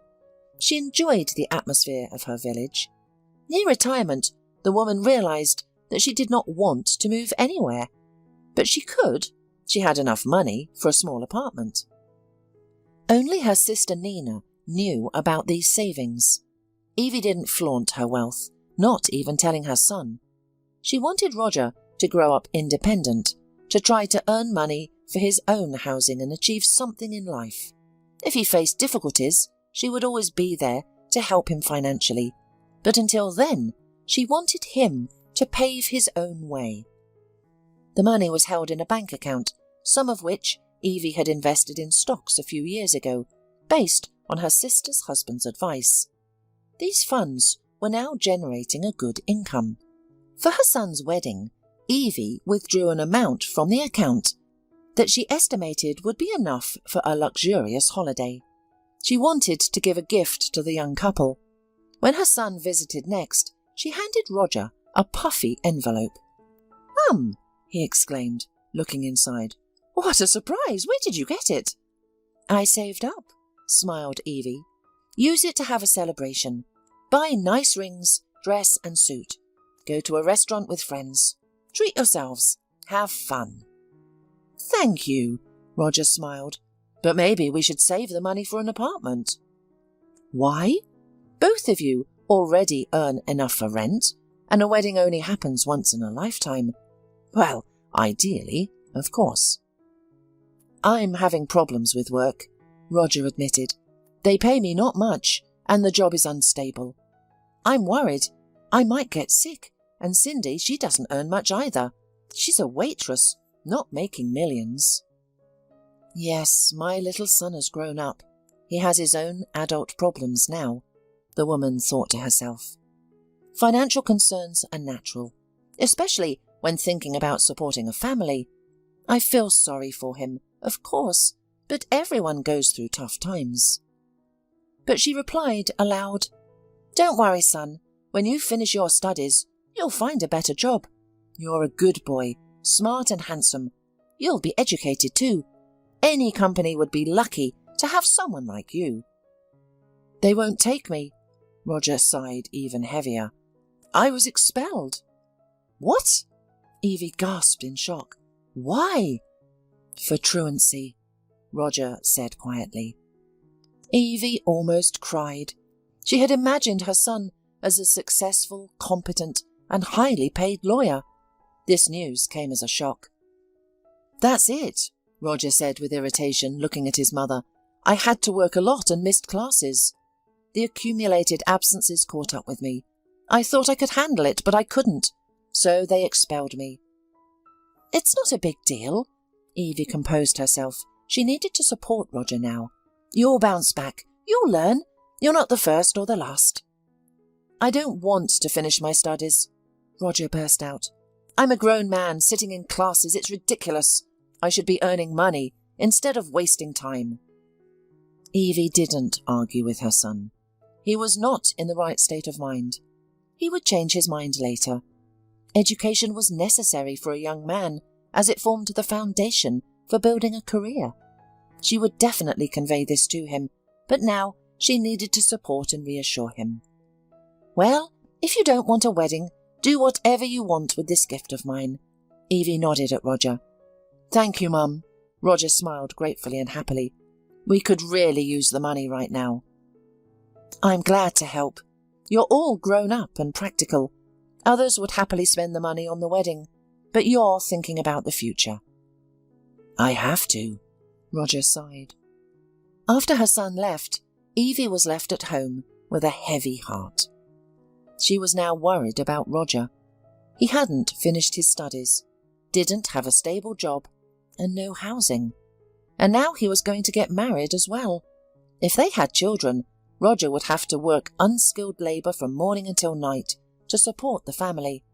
This wasn't the future Evie had dreamed of for her only child. "He's a grown man, he'll figure it out," Nina reassured her sister over the phone in the evening. "Why are you worrying? You did everything that was required of you. Now it's up to him." "Maybe I should have given them money for an apartment," Evie suggested to Nina. "It would make things easier for the young couple. At least they wouldn't have to pay rent." "Let them pay," Nina objected. "Don't you dare mention that money now. They'll sit on your necks and hang down their legs. Without counting on your money, they'll try to climb up, and maybe they'll succeed. You can always get them an apartment. It's not time yet." "You're right, Nina. You're absolutely right." "Of course," grinned Evie's sister. "And you, stop being upset. Come to visit us tomorrow. We'll go out together." "And again, Nina, you're right," smiled Evie, thinking that what a blessing to have such a nice sister who will always support and cheer her up. After a while, Roger and Cindy got married. The ceremony took place at the registry office, and it was modest and quiet. There was only Evie, Nina and Molly, and 2 of Cindy's girlfriends at the ceremony. Then the guests made a few toasts to the newlyweds at the nearby cafe, and after giving them gifts, went home. Cindy had to start her shift. Roger also needs to go to his job. "What a wedding," disappointedly sighed Evie. "Come on, young people don't care about that now," Nina casually waved away. "As long as they live well." Whether Roger and Cindy lived well, Evie had no idea. Her son tried not to talk to her about it, and she was somehow embarrassed to ask. They occasionally came to visit her. Cindy behaved politely, but coldly and aloofly. Evie noted to herself that there seemed to be a good relationship between them. Roger's work was not going well. He changed jobs and employers, searching for a decent income, but nothing worked out. Roger didn't want to think about returning to law school. A couple of times, Evie had wanted to tell her son that she had a safety cushion, which she was ready to give him. She wanted to support Roger, to take away the despair from his eyes, but she restrained herself. It was necessary to give the young couple a chance to try to stand on their own feet. It was important. They didn't need so much help now. Yes, it was hard, but they were 2 adults who should have been able to cope. But if a child came along, then it would be a different matter. The little one should live in normal conditions, with calm, peaceful parents. Several years passed, and the situation in her son's family did not change. Roger was still searching for a job, He went from being a cheerful joker to a frowning man. Evie thought it was because of money problems until one day she accidentally overheard a conversation between her son and Cindy. They still came to visit her, although it was happening less and less often. Evie went into the kitchen to take out the baked goose with apples from her oven, and when she returned with a tray in her hands, she managed to witness an ugly scene. "You're nothing but a loser." Cindy looked at Roger with dislike. "You can't do anything. Claudia married Glenn. He gave her a new iPhone for her birthday, and they're going on vacation to the Emirates soon. And you can't even find money for a spa for the woman you love. But to hell, spa, we're about to get evicted from our apartment for non-payment." Roger silently lowered his head. There was nothing to say. Probably, at that moment, the young man really felt like he was worth nothing. Evie's heart ached with pity for her son. It's obvious that Cindy obviously humiliates him like this. If she couldn't hold back, even in my house. And Roger hung his head too habitually. He did not even try to defend himself. Yeah, Cindy is a real piece of work. She pretended to be modest at first, but she isn't modest at all. Evie struggled to compose herself. She couldn't show her true feelings about the situation. It was necessary to pretend that she hadn't seen or heard anything. Interfering would only make things worse. Cindy would have the opportunity to call Roger a mama's boy, and of course she would blame her mother-in-law. No, let them sort it out on their own. They were adults. For the rest of the evening, until the couple left, Evie maintained her neutrality, engaging in distracted topics, smiling at both of them, and trying not to notice the hidden sadness in her son's eyes. When Roger and Cindy had left, Evie felt a sense of sadness as many things became clear to her. It was evident that Roger was still deeply in love with Cindy. He was willing to do anything for her, trying his best, but unfortunately he was not successful. This was largely because Roger had never finished his studies, and the reason for that was Cindy. Roger had to work hard to meet her demands. Evie scolded herself for not being objective. She realized that it was Roger's decision to quit law school and get a job, although Cindy played a role in his decision.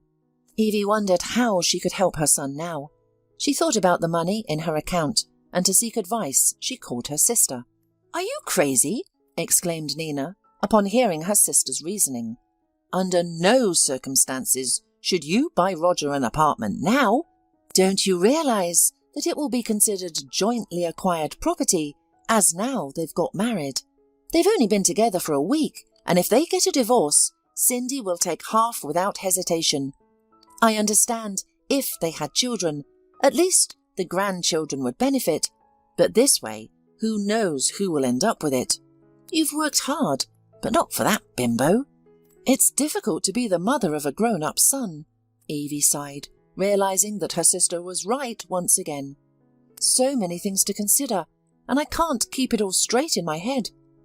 A few more years passed, and Evie saw that her son was unhappily married. He was still struggling to find a stable income.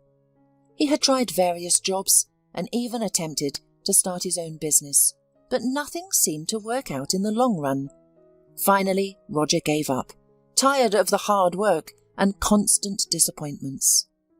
One day, he suddenly came to his mother, unexpected. "We can't afford to live in the city," he sighed. "It's too expensive for us. We'll live with you for a while if you don't mind." "No," Evie shook her head in surprise. "That's good," Roger nodded. "In that case, we'll come next week." Evie was at a loss after her son's departure. Were they really going to live in the village? What kind of strange decision was this? There was no work in the village, so what did Roger and Cindy expect? However, Evie decided not to argue with her son. All right, let them give it a try. Maybe they're just looking for a way out of a difficult situation and considering the option of living in the village. Well, if it didn't work out in the city, maybe this could be a solution. Joint life with Roger and Cindy began with dividing the territory. Mum will live in the living room. Roger said. Surprised, Evie asked, "Why?" She had prepared a small bedroom for the young couple, thinking it would be the most cosy and private space for them to live quietly. Roger simply replied, "Because it's the biggest and brightest room." Then Evie realised that her son was just following Cindy's wishes. He always tried to please his wife in everything, loving her more than anything else, and the woman took advantage of that. At this time, Cindy immediately showed her true character to her mother-in-law, not even trying to pretend to be polite or modest. She found fault with everything Evie did, criticising her cooking and the way she cleaned. Cindy often made contemptuous remarks to Evie. "Why are you making so much noise with the dishes in the morning, disturbing my sleep? Your friends laugh too loudly. Couldn't you gather somewhere else in the evening?" Evie was completely taken aback by her daughter-in-law's insolence. She wanted to remind the young troublemaker that she was a guest in her house and should behave more modestly. However, she held back for the sake of her son. She could see that Roger was deeply attached to Cindy, that he loved and idolised her. The young husband tried to fulfil every whim of his wife, and there were many whims. Roger couldn't handle it all and felt guilty. Cindy fueled this feeling of guilt in him, often mentioning the gifts of jewellery and lavish spending by the husbands and boyfriends of her acquaintances. Evie understood that Cindy was manipulating Roger, playing with his emotions and using him. However, Evie was still afraid to open her son's eyes to the situation because he was too blinded by love and passion, and if Cindy asked him to jump off a cliff, he would do it willingly. Roger got a job at the local sawmill. The work was hard and physically exhausting, but it paid well enough for him to periodically take Cindy to the city for shopping and dining out. The young wife herself didn't bother to work. "Well, where can I find a suitable job here in the village?" she sighed. "I can't go to the city every day." "I used to do it," Evie said. "I didn't have a husband. I had a child to raise. So I would drive to the central market every day." "Why are you comparing different times and situations?" Cindy sighed lazily. "First of all, I'm married, fortunately. After all, the responsibility for the family's financial support lies with the man, not the woman. Secondly, you're not rushing to have children. I think it's foolish to have them without a stable home. It's terribly irresponsible.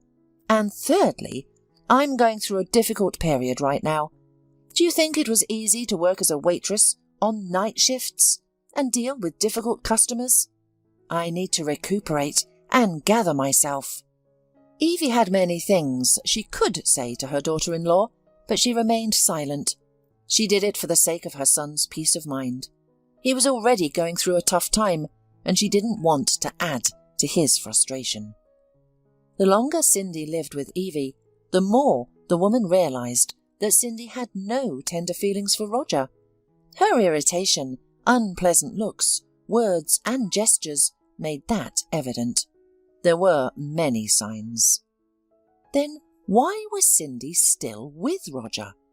The answer was simple. Who else would work so hard for her? Where else would she find someone so loyal and obedient? Roger's feelings for Cindy were rare, and the girl knew it. Confident in her own power, Cindy often behaved rudely with her mother-in-law right in front of Roger. And her arrogant and contemptuous gaze, along with her snide remarks and reproaches, made Evie feel unwanted in her own home. To have less contact with her daughter-in-law, Roger's mother started visiting neighbours herself and often stayed overnight at her sister's house. Nina, of course, advised her to put the insolent daughter-in-law in her place. "After all, this is your house." Nina shook her head. "Remind her of that. Make her think about it. If you want, I can talk to her myself, if it makes you uncomfortable." "No," Evie waved her hands. "Absolutely not. Roger is always on her side in everything, and I don't want to add to his frustration." Of course, Cindy often complained to her husband about his mother. portraying her in a negative light, and Roger really, blindly believed everything his wife said. "Mum, why are you picking on her?" the son would sometimes start a conversation. "Cindy is a wonderful woman. I love her. Don't think of her as an enemy. Try to make up." "I didn't quarrel with her," Evie tried to justify herself. "I try not to talk to her at all. She turns any conversation in her direction and makes me the number one enemy." "That's the problem," Roger shook his head sadly. "Cindy says you despise her. She feels ignored or criticised. Why do you make her work in the kitchen? Cindy has a hard time and she needs some rest." "I was just reminding her to clean up her plate. No one is forcing her to work. On the contrary, I do everything in the house." Roger looked at his mother with a sad look, and Evie realised that it was useless. He still wouldn't realise that his wonderful Cindy systematically turns the lives of her husband and mother-in-law into a nightmare.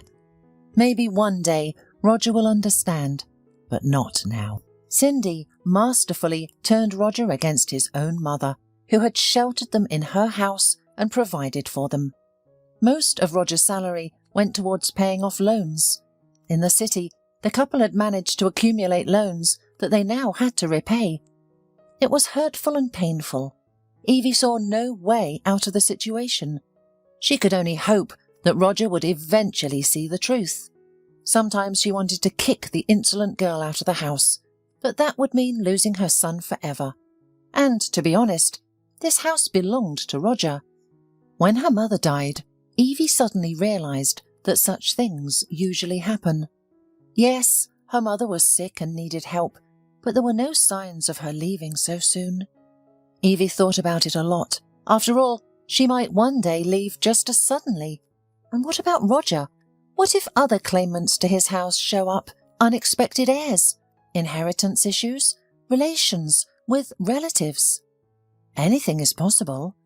To protect Roger, Evie, who was the sole owner of the house at the time, wrote a deed of gift to her son. After that, her mind was at ease. Now the house officially belonged to Roger, and he knew it. Although at the time, Roger never thought he would need the inheritance. He dreamed of settling in the city, buying a good apartment, maybe even a country house. Who knew it would turn out this way? Evie decided to be patient. If it weren't for Nina and her sensible advice, Evie would have long ago spent all her savings on an apartment in the city for the young couple. But her sister was right. Now the woman understood it more than ever. Cindy didn't love Roger. It was obvious she was using him. If Roger were to buy an apartment, which would be considered jointly acquired property, the young wife would immediately demand a divorce and legally take half of the housing with her into her new life. And that would be a lot of money. Evie hoped that Roger wouldn't be blinded by this strange love forever. Someday he would see the truth, and when that happens, he would need money for his new life. Seeing that her sister was having a hard time, Nina suggested that they go on vacation together. "And why not?" she persuaded Evie over the phone. "We'll be sunbathing, swimming in the sea, going on excursions. It will be great." In the end, Evie gave in. She really needed a vacation from everything that was going on at home. "Let them live in the house on their own," she said. "Cindy will have to cook and clean. However, she's completely spoiled. She won't even wash her plates. She sits at home all day long, hanging out on her phone and watching soap operas." Of course, Cindy expressed her opinion about Evie's vacation. "There is no money in the family, but some of us have money for sea resorts," she once replied to Roger's remark that his salary was cut again. But even a man with angelic patience and deeply in love with his wife couldn't stand it any more. "Cindy, what do you care? Mum's earned it, so she has the right to do whatever she wants." "Yes, what about us? We've never been anywhere with you before." "And we'll earn money, I promise." The trip was wonderful. Evie and Nina rented a house in a village on the shore of the sea. The sisters walked a lot, swam in the waves, sunbathed, and went on various excursions. Evie once took a risk and realised a long-standing dream. She rode on a jet ski with a young and reckless driver. Spray in the face, dizzying speed, endless sea surface. Evie had never been so scared and had so much fun at the same time. The sisters even went to discos at night and danced as if they were young again. "Thank you, Nina, for pulling me out." Evie was genuinely happy. "It feels like I'm 10 years younger." "By the way, outwardly it looks that way," smiled Nina. "You look rested and wonderful." And so it was. For the first time in many years, Evie liked herself in the mirror. She was tanned and refreshed. The main thing was that there was a shine in her eyes and life and energy in her face. Evie felt that all the problems were left behind. The capricious, demanding daughter-in-law, the unsettled life of her son, and the endless squabbles in the kitchen. There was a powerful reset. The woman felt strong, beautiful and energetic. The world seemed bright and welcoming. Only good things were on her mind. One day the sisters were late at the beach, admiring the unusually large stars and the bright yellow moon, which left a clear path on the sea surface. "It's so beautiful," Evie said. "That's right," agreed Nina. "It's a pity we have to go back tomorrow." "I can't believe it. I like it here so much. Another life, another world. And at home." "Send them to rent their own place." Nina couldn't take it any more. "They're sitting on your neck, and this little brat is making a fool of yourself. Probably I should come to you and put things in order." "Don't," Evie protested. "It'll make things worse." "It can't get any worse," grumbled Nina. "Good evening, fair ladies." A low, pleasant voice sounded from somewhere behind them. Both women shuddered with surprise and turned around at once. In front of them stood a man, slender, with elegant grey hair on his temples. He smiled charmingly and very friendly. He was wearing jeans rolled up to his knees and a loose black t-shirt. Despite this, the stranger looked quite stylish and attractive. "Good evening to you too," Nina replied for both of them. "Lovely evening, isn't it?" asked the man, coming closer. Evie couldn't take her eyes off his smile, which made the stranger's face seem to glow. The man introduced himself as Geoffrey and said that he had just arrived here today and had checked into a room on the second floor of the cafe. The sisters were having dinner there today in this place, drinking wine, eating kebabs and enjoying live music. Geoffrey immediately noticed the two beautiful single ladies at the table and followed them to the shore. "I apologise if I startled you, and don't think I'm a frivolous adventurer. It's just that you both have such kind smiles. And I'd like to find some friends, because I had come here all by myself." "That's a bit of a problem," Nina shrugged guiltily. "We're leaving tomorrow. There's a flight at lunchtime." "That's too bad." Geoffrey's smile momentarily faded. Evie also felt sorry that they wouldn't have the opportunity to get to know the man better. Spending their vacation together as a trio would have been more fun and interesting. There was something special about Geoffrey, something that drew Evie to him. It was strange for her to feel this way. Had she ever felt like this in the last 30 years? "Well, since that's the case, we only have one evening left." Geoffrey smiled again. "So, let's spend it cheerfully, so that we'll have something to remember later. I come here often. I'll show you some great places. You'll be thrilled. Are you with me?" Evie was ready to agree immediately, but Nina, unlike her sister, remained cautious and didn't let herself get carried away by the charming stranger. "We're seeing you for the first time," she smiled sheepishly. "I don't mean to offend you, but—" "That's right!" Geoffrey slapped himself on the back. "Of course! There are all sorts of crazy people and criminals out there now. I understand your concerns. Let's just walk along the embankment. There will be many people there." "We can do that," Nina cheered up. Evie realised that her sister was relieved that Geoffrey wasn't offended. It was a wonderful walk. The sisters and their new acquaintance talked and laughed incessantly.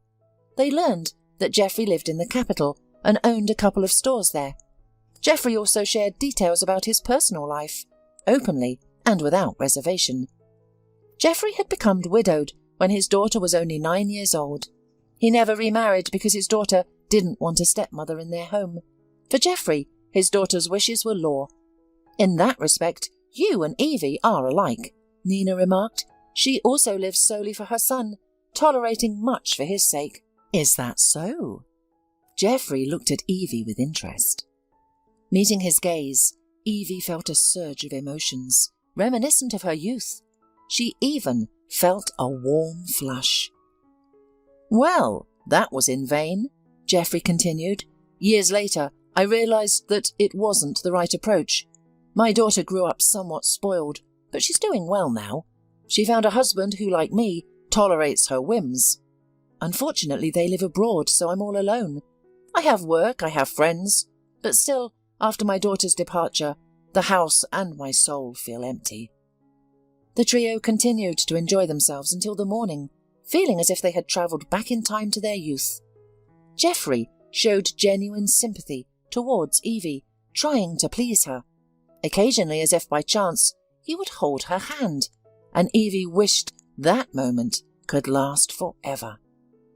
As the sun began to rise, the sisters returned to their cottage. "I don't want to part with you," Geoffrey confessed, looking directly at Evie. "Then you should exchange phone numbers," Nina suddenly suggested. "We had such a good time. Maybe we can come back next year. We should stay in touch so we can plan a vacation together. It would be a lot of fun." "That's a great idea," Geoffrey agreed. "Dictate your number, Evie." Evie complied with Geoffrey's request, smiling. There was so much warmth and tenderness emanating from him that Evie wished she could disappear into that feeling completely. It was a pity they had met so late. Geoffrey quickly dialed Evie's number from his cell phone. "That's it," he smiled. "Now we've exchanged phone numbers, and we won't get lost." "Great," nodded Evie. She knew perfectly well that this phone exchange meant nothing. The fairy tale that had almost begun would never really begin. Because tomorrow, no, today, she and Nina would fly home. There would be the cramped village house again, the disgruntled daughter-in-law, the weak-willed son. The problems didn't go away while she was away. As for Geoffrey, today he went out with them. Today he'll find someone else. A man like he is not for her. Too handsome, too successful, too good. And of course she was too old for such things.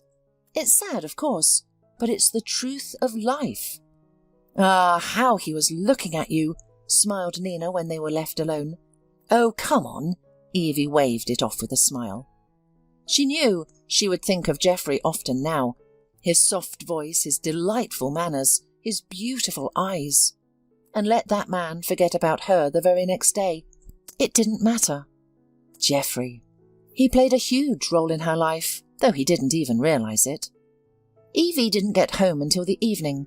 Before the flight, she and Nina managed to take a nap for a couple of hours, but Evie still felt tired and broken. Sleepless night, flight, acclimatization. The windows in the house were wide open. From inside came the steady hum of the television. The evening news was on. Evie was about to enter the house with a smile when she heard Cindy's voice. She was obviously in the kitchen. "How?" "Very simple. She was teaching someone, obviously Roger. She will appear soon enough. We'll send her to Mrs. Rupp for milk, and while she's walking, we'll put her things outside the door. It's a piece of cake. We've agreed 100 times. What are you worried about?" "Isn't that a bit harsh?" Roger asked in an uncertain voice. "She's my mother. It's her house." "Not hers. Yours," Cindy argued. "You showed me the deed of gift, and if that's the case, why should I put up with her here? She's been harassing me non-stop. Roger, honey, I told you many times, she wants to quarrel with us. You know, I can't live with your mother anymore, so it's either me or her."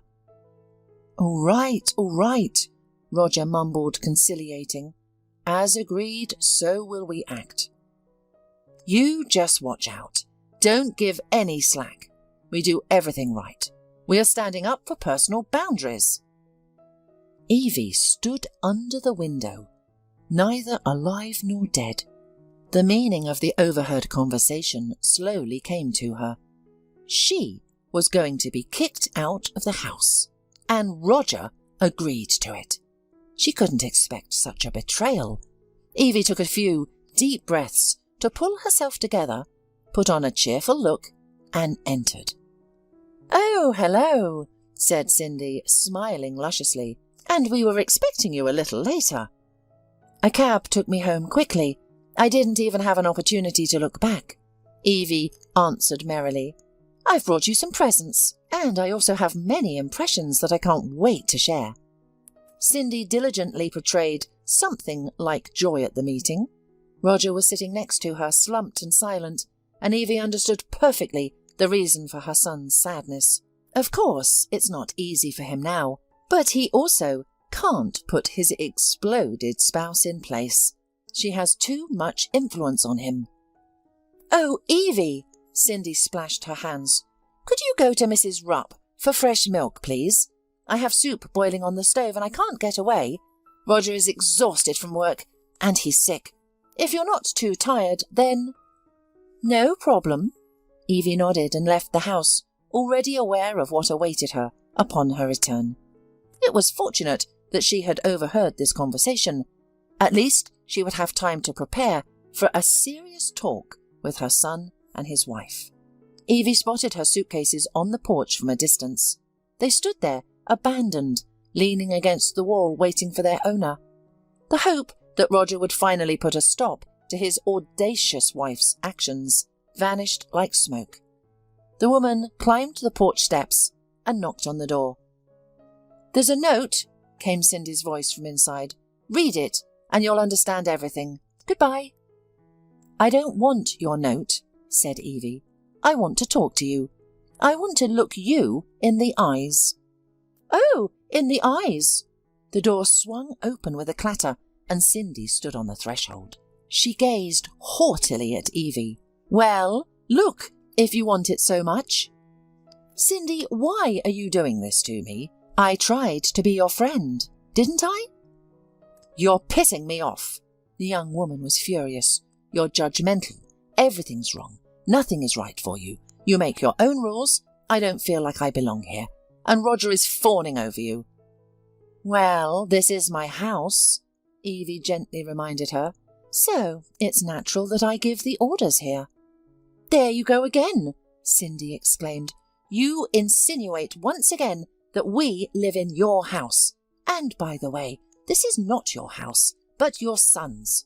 So it's you who lives with us. Get another place to live. You have a good pension, enough to rent something." "Thank you for packing my things," said Evie calmly. It took a great deal of effort for her to remain calm. She would cry later when she reached Nina's. Of course, she would go to her sister. Who else? "But there aren't many of my things here, just clothes. Where are the photo albums? Old books and letters?"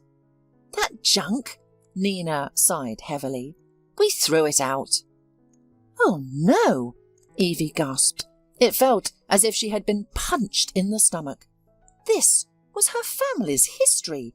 Old photographs, letters from Phil and her parents, postcards, diaries kept by Nina and Evie in their youth, the first drawings of Molly and Roger.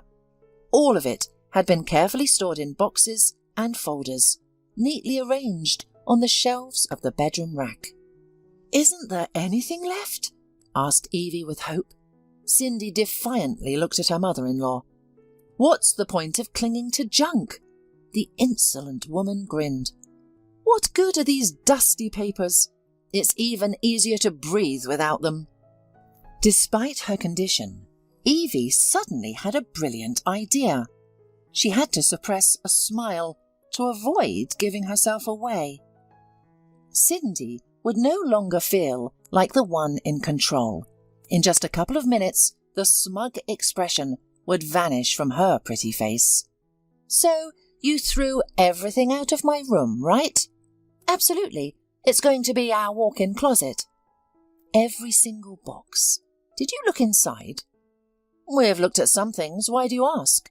Cindy suddenly tensed up. Were there any important documents? Or something? The documents can be gotten in case of an emergency, Evie replied wearily, sinking on the porch step. The blue shoebox was thrown away too, right? I think so. Why does it matter? Because, Evie looked up at Cindy, the fact, my dear, is that my savings were in the blue box.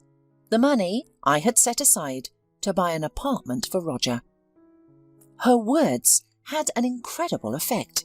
Cindy was stunned, turned pale, opened and closed her mouth a few times, trying to say something. Then she powerlessly sank on the step next to Evie. Why didn't you warn me? She whispered. Evie was satisfied with the effect of the phrase. She didn't keep any money in a blue shoebox. It was safely lying in her account, slowly growing. But Cindy needed to be taught a lesson for all the bad things she had done to Evie and Roger. How could I have known you would throw my things out of the house? I couldn't even imagine such a thing. The woman stubbornly played the role of a confused and bewildered old lady. Cindy shook her head as if she had just woken up from a dream, her eyes filled with eagerness for action. Now you're going to tell me everything in detail. What did this box look like? What shade of blue was it? Was it big or small? Questions were pouring out of Roger's wife, as if from a never-ending source. Evie answered, trying not to get confused in her testimony. The situation began to amuse her. Roger had stayed at home the entire time, not even sticking his nose out on the porch. He was probably ashamed of the fact that he went along with his wife and drove his mother out of the house. But he couldn't oppose his wife. He loved her too much, and Cindy took advantage of that. After answering all of Cindy's questions, Evie wandered to the bus stop. Come on, stay, the daughter-in-law muttered. Now she needed her mother-in-law, now, to help her in the search. The young woman was determined to find that box, even if it meant searching in a landfill or at the end of the world. And Evie could help her. She knew what a receptacle for a large sum of money looked like. Why should I? Evie was a little surprised. What do you mean, why? We have to look for the box of money together. Don't you care about the fate of your savings? That's where you're wrong, Evie smiled. I don't care what happens to this money. I was going to give it to you anyway. If you find it, take it. Evie was walking along her familiar street and felt that Cindy was watching her. Yes, her daughter-in-law had experienced a real shock, thinking that she had thrown away such a large sum of money with her own hands. Now she would dig her nose into the ground to bring this wealth back home. Before going to the bus stop, Evie went to see Brooke, with whom she had a good relationship. She needed someone in the village who could keep an eye on Cindy and inform her about what was going on, and Brooke was the most suitable person for the role of informant. At first, Brooke was indignant and shocked. Listening to Evie's story, she couldn't comprehend how they could do that to Evie. But after hearing the whole story, Brooke burst into loud and merry laughter. Well, Evie, you're crazy. That's a real revenge. Brooke, I'd like to know how things are going with them, Evie smiled. How are they living? How is this search progressing? Something tells me that this story will open Roger's eyes to his wife. Oh, Roger, Brooke shook her head. I didn't think he would turn out to be so weak. Love is cruel, Evie sighed, as Brooke hit a sensitive spot in her heart. Of course I'll keep an eye on them. I'll also involve Wayne. You know how quick he is. Wayne, Brooke's 14-year-old son, was always glued to his phone, filming content for his channel. After Brooke, Evie went to see her sister. She knew that Nina would never abandon her. She would listen, support and pity her. It was so good to have such a person. 2 weeks had passed since Evie's return, and this short period of time was filled with significant events. First and foremost, Evie's plan had worked. Cindy was hooked. She discovered the location where the village's garbage was taken and started visiting the dump daily, almost as if it were her job. Brooke regularly reported to Evie by phone about Cindy's trips. She turned out to be an excellent informant. "Oh, Evie, it's quite a spectacle. She goes to the bus stop in the morning, eagerly awaiting for the first bus. She looks like a tourist, carrying a huge backpack filled with overalls, gloves and bags. It's all very serious. And in the evening she returns tired, dishevelled and angry. She smells absolutely awful. Animals run away from her, and people cringe." Brooke shared the news with Evie. It was not limited to stories about Cindy's adventures. Brooke's son sometimes followed Cindy on his bike and filmed videos of her diligently sifting through mountains of garbage. Then he usually sent these videos to Evie. Cindy meticulously combed through the dump day after day, not missing a single square metre. It appeared comical, but Evie couldn't help but feel a little sorry for her daughter-in-law, or better to say, almost ex-daughter-in-law, because Roger had filed for divorce. Evie first learned from neighbours that Roger had left home. Then her son called her, apologising and expressing remorse, but also informing her of the divorce with Cindy. He couldn't continue living with her due to her obsession, rudeness and greed. "We're getting a divorce, Mum. I can't go on with her. She must be crazy. Let her stay at the house for now. I gave her a week because she has nowhere else to go. Cindy still keeps hoping to find money. It's become an obsession for her. She blames me while she's ruining herself. It's unbearable." "And what will you do in the city?" "I finally found a good job. I'll have to go on business trips, but I don't care. It's good money." After the conversation with her son, Evie felt better. It was important to her to stay connected with her son. Now, there were no conflicts or misunderstandings between her and Roger. It seemed that things were improving for him. He found a job, and he was getting away from Cindy, who had openly taken advantage of him. Maybe he would soon meet a good woman and find happiness in his personal life. After all, he still had time. Evie hoped that the relationship with Cindy would serve as a valuable lesson for Roger, and he wouldn't fall into such a trap again. The most pleasant thing in Evie's life happened a week after she arrived at her sister's house. She received a call from Jeffrey. He confessed that he couldn't forget their meeting and had been constantly thinking about Evie, dreaming of seeing her again. It was incredible. Evie had never imagined that such a man would truly fall in love with her, but it seemed that he had. Jeffrey frequently called and wrote to her. They communicated extensively, and gradually they became close. Yes, it was a long-distance connection, but Evie felt that both of them needed this communication. So, when Jeffrey expressed his desire to come to Evie, she offered to fly to him herself. There was nothing to keep her here. Evie had the money for the trip, the very money she had saved for an apartment for her son, but now she was sure that Roger should earn his own living, and she had not long to live, and she decided to cherish every moment of it. Of course, she had come to understand this in her retirement, but it's never too late to realise it. In general, Evie was embarking on a long journey. She went shopping with Nina, bought beautiful things, and felt genuinely happy. However, before leaving there was one final task that Evie needed to complete. An unpleasant yet necessary conversation with Cindy. It was enough for her to be the queen of the garbage dump. Let her start a new life too. Richard was a man of integrity and fairness. He valued loyalty above all else. Loyalty to people, loyalty to his favourite business, and loyalty to his own principles. After opening a security agency and earning his first money, Richard realised that there were really very few loyal people. His once loyal partners betrayed him for the promise of more money elsewhere, and former enemies put on false smiles when they saw his newfound wealth. Even his beloved wife betrayed him.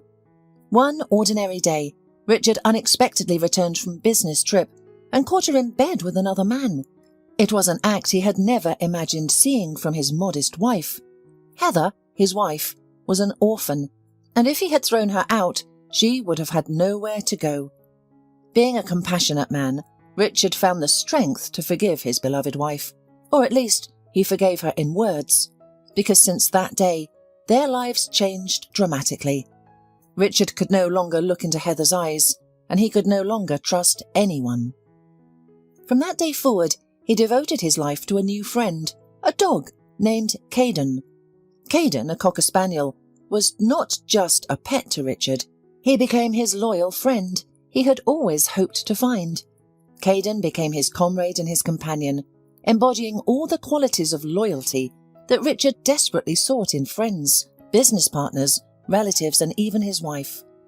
From the moment Richard brought Caden home from the kennel, he knew it was fate.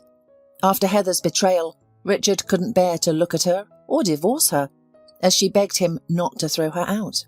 Instead, they decided to live in separate parts of their large country house. Richard's affection and love were now reserved for his faithful spaniel. Caden was not only Richard's best friend, but also his hunting ally. Richard had become passionate about hunting since childhood, following in the footsteps of his father and grandfather. So, over the next 15 years, Richard and Caden enjoyed love and mutual understanding. Richard had already left his business and retired, and he and Caden eagerly awaited each hunting season. Caden, an obedient and faithful dog, knew numerous commands and excelled at picking up woodcock and partridges. He effortlessly found game and brought it to his beloved master. These last 15 years were the best in Richard's life, because he spent them with Caden. A single tear rolled down the man's cheek. "You are my best friend," Richard whispered, struggling to hold back his tears. He turned away from the small bundle containing the lifeless body of Caden, unable to bear the sight any longer. "How will I go on without you?" he whispered. Heather wrinkled her nose disdainfully. "It's just a dog, Richard," she sneered. "You're burying him as if he were a human being. Wake up! It's just a dog," she continued, indignant. "You should love your wife like that." Richard didn't even bother to look at his spouse. "Get out," he said firmly. "I'm not going anywhere," she protested. "I want to know what all of this is about. It's like a circus, for God's sake." "Get out," the man said, raising his voice slightly. "You're not worth half of what Caden was. Please, just leave the funeral." Heather rolled her eyes dramatically. "Fine!" she exclaimed, and briskly walked towards the exit of the small cemetery, where they were going to bury Caden. "Idiot," she thought to herself. "He's gone mad, and everyone is dancing to his tune. Someone should tell him this isn't normal." Heather was a respectable and elegant woman. She met Richard when she was 23 and he was 35. It was probably impossible to say that Heather had ever truly loved her husband. Most likely she didn't know how to love at all. Having moved to the big city and relying on her beautiful appearance, Heather sought a wealthy man who could provide for her. She grew up in an orphanage. Perhaps this is why she didn't know how to love and saw people as mere tools to achieve her goals. From the ages of 18 to 23, she went through many men, but none of them were what she wanted. It was only when she met Richard that she realized he was the one she needed. He had owned a security agency for several years and was a fairly well-off man. Heather had a special gift. She could easily read other people's personalities and mimic their behavior to entice them. On their first date, she would innocently say, "Oh, what a coincidence! I love hunting. My dream is to marry a hunter. The thick wild forests, the smell of gunpowder, fresh hand-caught meat. How I love it all." Not surprisingly, Richard fell in love with the young and beautiful Heather, believing she was his destiny. The couple married 6 months after meeting. Heather got what she wanted. She became the wife of a rich and successful man. However, she despised his hobbies and interests. She hated nature and preferred city life. She disliked long hikes, overnight stays in tents. She hated dogs, birds, and animals in general. She hated everything her husband loved. Deep in her heart, she hoped that Richard would die sooner or later, perhaps accidentally shot during a hunt, so she could get the business and his real estate. The day Heather was caught cheating, she pleaded with her husband not to leave her. Richard Anatolievich forgave his wife, but they no longer shared a bed. For the next 15 years, they barely communicated, merely coexisting within the walls of their large house. Heather despised Caden, because now Caden occupied her husband's bedroom. Caden received the best treatment and was invested much money, while Heather lived in the house as a guest, not as a true wife. Although Richard did not kick her out, he lost all interest and, most importantly, respect for her. She often wondered if the affair had been worth the life her life had become. In fact, she had been cheating on Richard since the first year of their marriage. Who knew that day that her husband would return on time from a business trip? The sense of shame had never visited this woman's soul. It was inaccessible to her from the beginning. Heather lived by her instincts, driven by pleasure, satisfaction of her needs, and a sense of her own importance. Compassion, love, and loyalty were mere empty sounds to her. Now Heather could only wait in silence for Richard to pass away to inherit his legacy, but it seemed that the man was gaining new strength every day. "Fool! Idiot!" half-voiced the predatory woman behind the wheel of her SUV. She was heading towards the house and couldn't understand why her husband would fuss over a simple dog like that. She didn't understand why he bought expensive toys for the dog, or why they built a whole enclosure for it. Such an attitude towards a dog was foreign to her, and she despised it. After Caden's death, when she saw that Richard was planning a real funeral for the dog, she couldn't comprehend it. What nonsense, she thought, pushing hard on the gas pedal, speeding along a deserted highway that ran through a dense forest. How I hate it all! Meanwhile, Caden's funeral was coming to an end, and the small coffin was being lowered into the ground. Richard, though not showing it, was more depressed than he had ever been in his life. His soul was torn, and his heart ached with longing. Even on the day he learned of his wife's infidelity, he had not been so hurt. The pain of losing his best friend Caden was overwhelming. When the coffin was lowered and the workers had already begun to bury the grave, a strong male hand rested on Richard's shoulder. "I'm very sorry," said the man. It was his friend Christopher, with whom Richard often went out into the field, and a good acquaintance. Christopher, like his comrade, adored dogs and had his own dog kennel. He specialised in breeding one of the most beautiful hunting breeds, red Irish setters. What started as a simple hobby and love for dogs became his life's work. His kennel was renowned as one of the best in the country. His dogs were role models and consistently won prizes at exhibitions and field trials.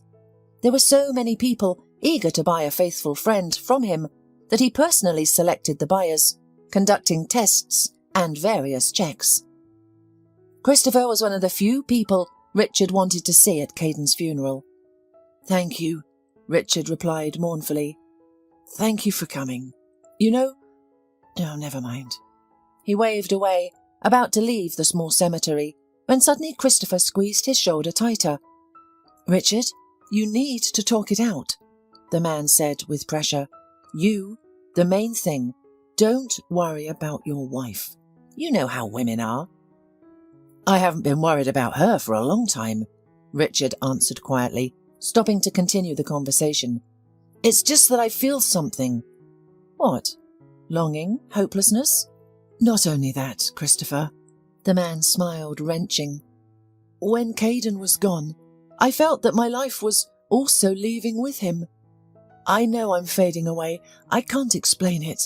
Even before I knew that Caden was no longer alive, I felt something so strange, as if my heart had lost something important, as if something had broken away from it, leaving this world. I think I'm dying, Christopher. I'll die after Caden. Richard. The eyes of his friends rounded. Richard, what are you talking? It's the pain of loss. Believe me, I know what I'm talking about. You're not dying. You're going to be okay. I don't need pity, Richard replied suddenly. I shared with you what I feel. Without Caden, I don't see the point of living anymore. Without him? Oh, how can I live without him? Tears froze in his eyes, and the man quickly turned away from his friend. It seemed to him that if anyone saw his weakness, it would hit his reputation, putting him in the dirt.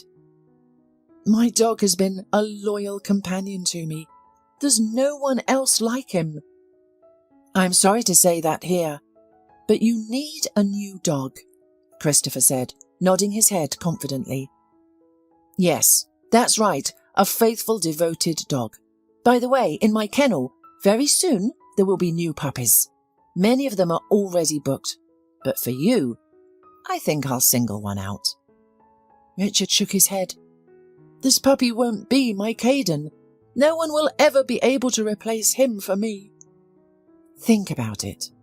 I know what I'm talking about. We're dog people. We can't do without our four-legged friends. Christopher smiled and, shaking his friend's hand firmly, left the pet cemetery. A puppy. The man said the word to himself and thought for a moment.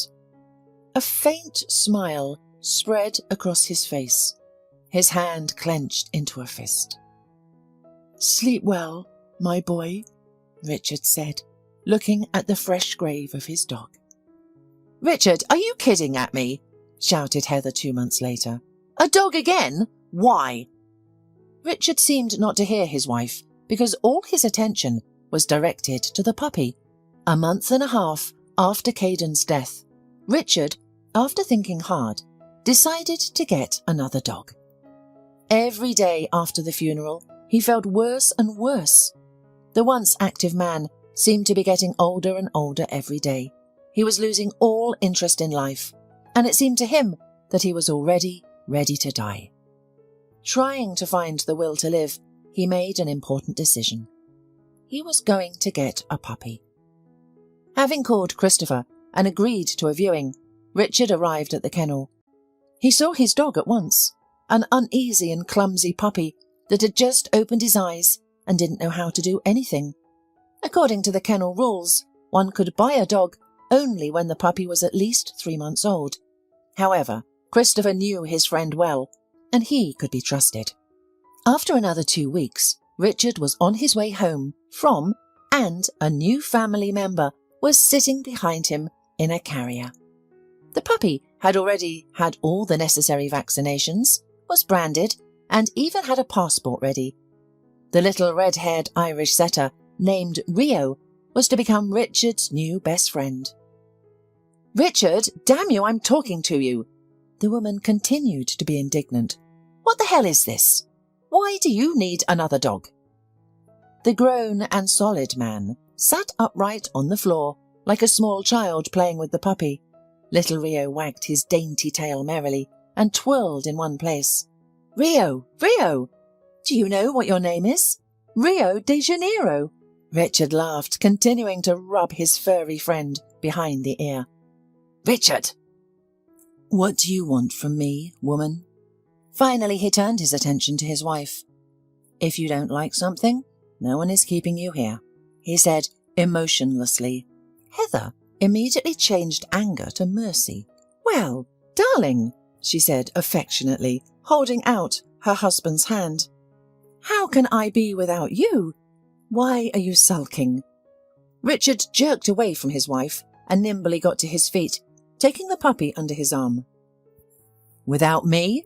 He interrogated. I think you'll be fine. You'll get through this, no problem. He was about to leave the living room, but Heather blocked his way, not allowing him to pass. What are you talking about? she asked in a thin, high-pitched voice. "You're the love of my life. I gave you all of myself."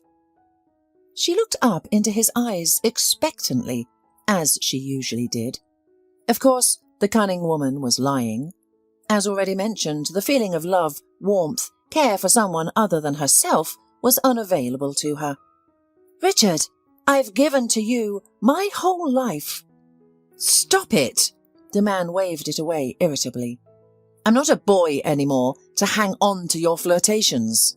He turned and sat down on the couch, settling the little dog down next to him. "I don't know why you didn't leave then, but remember, I wouldn't mind if you left right now." "How dare you!" She sighed theatrically, clutching her chest. "Ah, my heart! How can you not be ashamed of driving me crazy? I love you. That man, that cheating, it was a mistake, stupid and insignificant. I've never loved anyone the way I love you." "Lies. You love no one. Probably I was wrong then with you. I pitied the poor orphan, and yes, I had feelings for you back then. Heather, go and mind your own business and leave us alone." "I loved you back then, and I love you now." Heather tried to hug her husband, sitting down next to him. "Why do you need that dog? Huh? You have me, and God forbid something happens to you. And what will happen to this doggy then? Have you thought about that? I'm not going to take care of him or go hunting with him. Richard, let's take him back before it's too late. Tell me, what are you missing?" "Doggy? Do you even know how much that dog is worth? His pedigree, his kennel, his breed, after all, it's all costly. And what does that mean if something happens to me? Heather, I'm only 102 years older than you.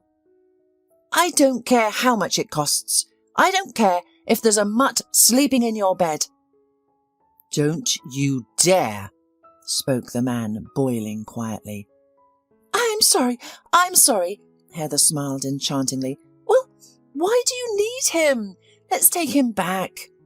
"Heather, piss off!" rudely replied the man, unable to withstand the pressure of his wife. "Not your business. I've already told you, if you don't like it, you're free to leave us. I'll do what I want." He was silent for a while, daring to say the following. "You didn't give me any children, but I need someone to love." Heather, shocked by her husband's words, suddenly jumped up from her seat. "Ah, so, and this is after all that I've been through." She gave her husband a stern look for a couple of seconds, then ran out of the living room. "Oh, shit!" the man scolded. "Heather! Heather!" He quickly asked Rio to wait and followed her at a leisurely pace. In the 5th year of their marriage, Richard had been insisting on having children. He couldn't understand why his beloved wife always refused. At first, she said they needed more time in their marriage to get to know each other better. Then she said they needed more money to have a child. Then she said that times were tough, and a fortune teller told her she couldn't have a baby until she was 35. Richard did his best to convince her otherwise. Finally, she realised that Richard wouldn't give up and might leave her if she didn't give birth. Therefore, Heather agreed, at least in words. She solemnly announced to her husband that she was ready for children, and the couple began trying to conceive. The first time, Heather deceived her husband by secretly taking birth control pills. However, her deception was quickly uncovered when he accidentally saw the pills in her nightstand. After getting away with it, she realised she needed to take more drastic action. She finally allowed herself to get pregnant and, by taking a special drug, arranged a miscarriage. Of course, Heather didn't want children. Not only did she not want them, she hated them. She knew she could never love a child, just as she could never love anyone in her entire life. Heather sacrificed her own health and the new life growing inside her to achieve her goals. After that cheating miscarriage, Heather put on a real show, wringing her hands, sobbing loudly, howling and tearing at her hair. Never again, she shouted in her heart. I'll never dare to do it again. In general, she did everything to make the impressionable Richard pity her and bury any thoughts of becoming a father.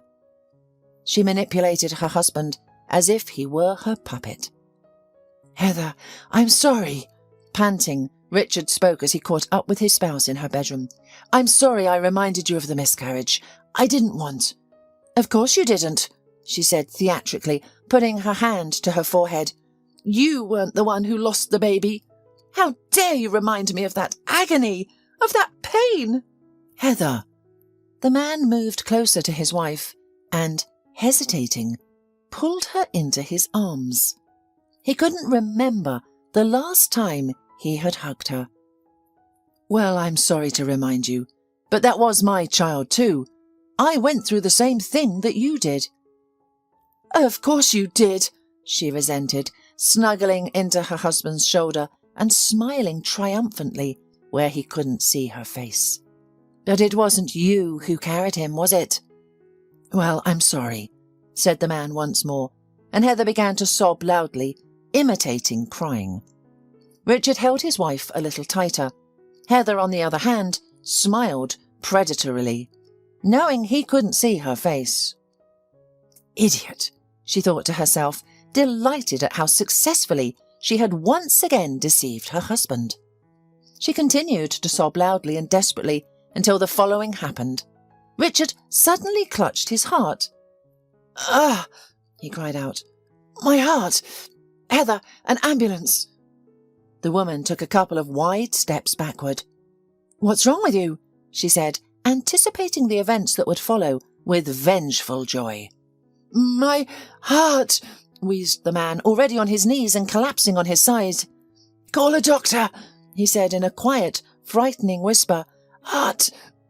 Heather, frightened by this terrifying and painful scene, rushed to the phone, but suddenly stopped abruptly. She looked around and remembered which servants were at home today. The housekeeper had the day off today, she said quietly, thinking aloud. The cleaning woman won't be in until tomorrow. She suddenly smiled broadly. We're all alone in the house. "Heather!" Richard was already losing consciousness, but still clinging to life with a last effort of will. "Call an ambulance," he hoarsely squeezed out. "No," she replied, smiling wryly. "Who can prove that I saw you die? And I can't wait any longer, as I'm sick of you. I only want your inheritance." She laughed wickedly. "And you didn't write a will for someone else, did you?" "And who would?" she added with a grin. "You've got no one else, except that mangy dog. I'll have everything, at last." Richard, realizing that he was dying, gathered his last strength and quietly replied, "Deceiver, so that's how you turned out to be. Your inheritance is ready. Rio!" Then Richard took his last breath, and the name of the red-haired puppy froze on his lips. Heather was rushing down the deserted forest road. Cheerful music was heard from the speakers, and a bloodthirsty smile froze on her face. She was wearing wide sunglasses and a black silk scarf tied around her head. "Finally! I've waited so many years for this moment. So many years," thought the crazy lady. She drove down the highway, rehearsing her tearful speech. Her husband had finally died. He died in her arms, and, in fact, she was the one who had done this to him. She was the one who didn't call for an ambulance. She was the one who gave him a heart attack with the tears about their unborn child. And now, when everything was settled with Richard's funeral, it was possible to do what Heather had dreamed of all the years of their marriage. It was time to deal with the inheritance. She drove to the notary, rehearsing how she would sob ungodly, preying on the pity of others. She was already approaching the appointed place when she suddenly remembered that she wasn't quite alone in the car. "Exactly!" she exclaimed, braking sharply. There was a sharp squeal of brakes, and Heather swerved off the highway, stopping on the side of the road at the fork of a secondary road. "You," she hissed, pointing a finger with a long purple nail at the small, puzzled puppy sitting on the back seat. The little dog tilted his head to the side, of course not realizing what was going on. After his master had disappeared to some unknown place, he decided that now it was a woman who was his main mistress. He happily bobbed his thin tail, expecting nothing bad. "You're a disgusting, stinking dog. I won't let you ruin my happy new life," she scolded at the unfortunate fluffball. With those words, she leisurely got out of the car, opened the back door, and held out a long, manicured hand to the puppy. Little Rio, without any backward thought, licked her hand. He was excited, figuring they were going for a walk now. Oh, if that puppy only knew what awaited him now. Cruel Heather, without a drop of regret, grabbed him by the scruff of the neck and with a swing threw it into the grass. Then she squeamishly shook off her hands, got back in the car, and before the dog had time to realize anything, pressed the gas pedal with all her might. The 3-month-old puppy was all alone. At first, he thought it was a fun game and quickly shook himself off and rushed after the car. But it was in vain. Having exhausted himself and yapped pitifully, he quietly wandered along the highway, abandoned, nobody needed. At the same time, Heather turned on loud music in the cabin and rejoiced. At last, she managed to get rid of all those who were so much in her way. Oh, what happiness! She was already approaching her destination, not knowing that her grand plan was unlikely to come true. Many things were not as simple as they seemed at first glance. "Mum," said the boy, and raised his blonde eyebrows in surprise. "Mum, look!" "What is it, sweetie?" the boy's mum asked, not taking her eyes off the road. "You know, you can see deer here. This place is really wild. Look carefully, Liam." "No, look, I think there's a dog." The boy kept pointing his finger at the fogged window. "Mum, he's all alone, please stop." The woman behind the wheel slowed down, pulling over to the curb. Squinting her eyes, she followed her son's instructions with her gaze. "Oh, indeed, and he is so tiny," she said in amazement. "We must help him," said the boy decisively. The boy's mother cautiously drove closer to where the trembling red puppy was sitting. "My goodness, he's so tiny and so cute. I guess he must have a collar."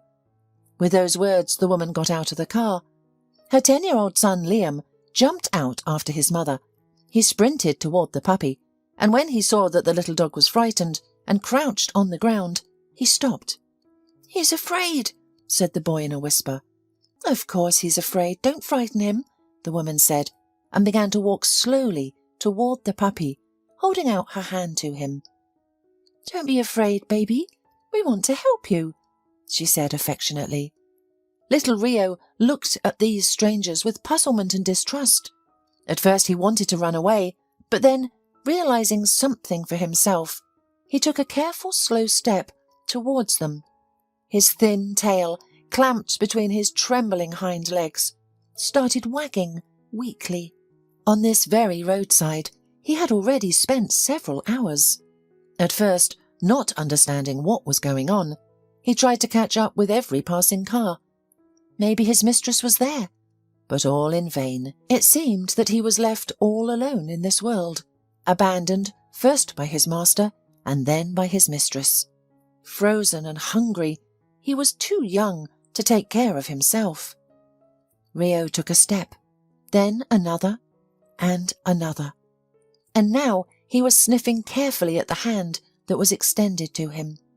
It smelled very nice, much better than his mistress, who smelled with a horrible, strong, synthetic scent. "Well done," praised the woman, smiling. "Now, let me see that collar of yours." She gently lifted the little one into her arms, holding him under her breast. Rio rumbled softly, realizing he was in no danger and accepting being touched. The young woman twirled the collar in her hands. It was just an ordinary puppy collar, but made of rather expensive leather. Attached in the middle was a small hard capsule. That was it. No phone number, no address to take the puppy to. Carefully she removed the collar, hoping to find some information on the other side. But alas, there was still nothing, except for a small engraving. The woman raised her eyebrows. Rio de Janeiro, she read aloud. It was the only thing written on the collar. What does that mean? She asked her son. Is he Brazilian? The boy couldn't bear to just stand there any more, so he took a wide step toward the puppy. He started to rub him behind his long ears and gently stroke his smooth head. Mum, I think that's his name. Rio de Janeiro. Rio is in short. Look, he's responding. I suppose you're right, said Liam's mum thoughtfully. What should we do? He seems completely lost. His owners are probably already searching for him, the boy said with longing in his voice. How did he end up so lost? The woman lifted her head and glanced around. After a few seconds of silence, she responded to her son, saying, Liam, I don't think he's lost. I believe he was abandoned. Abandoned? The little boy exclaimed indignantly. How could someone do that, Mummy? Can't we take him with us? To keep him? The woman asked in surprise. But honey, we don't have a place for a dog, especially since we don't even know what breed he is. What if he grows up to be a huge dog, and we don't have much money either? The boy tilted his head dreamily to the side. Yes, he stretched, seemingly oblivious to his mother's concerns. He'll grow up to be a big dog who can protect us. Mummy, we can't leave him here. He'll be all alone. Oh, you're right, darling, the woman replied softly. Of course, we'll take him with us.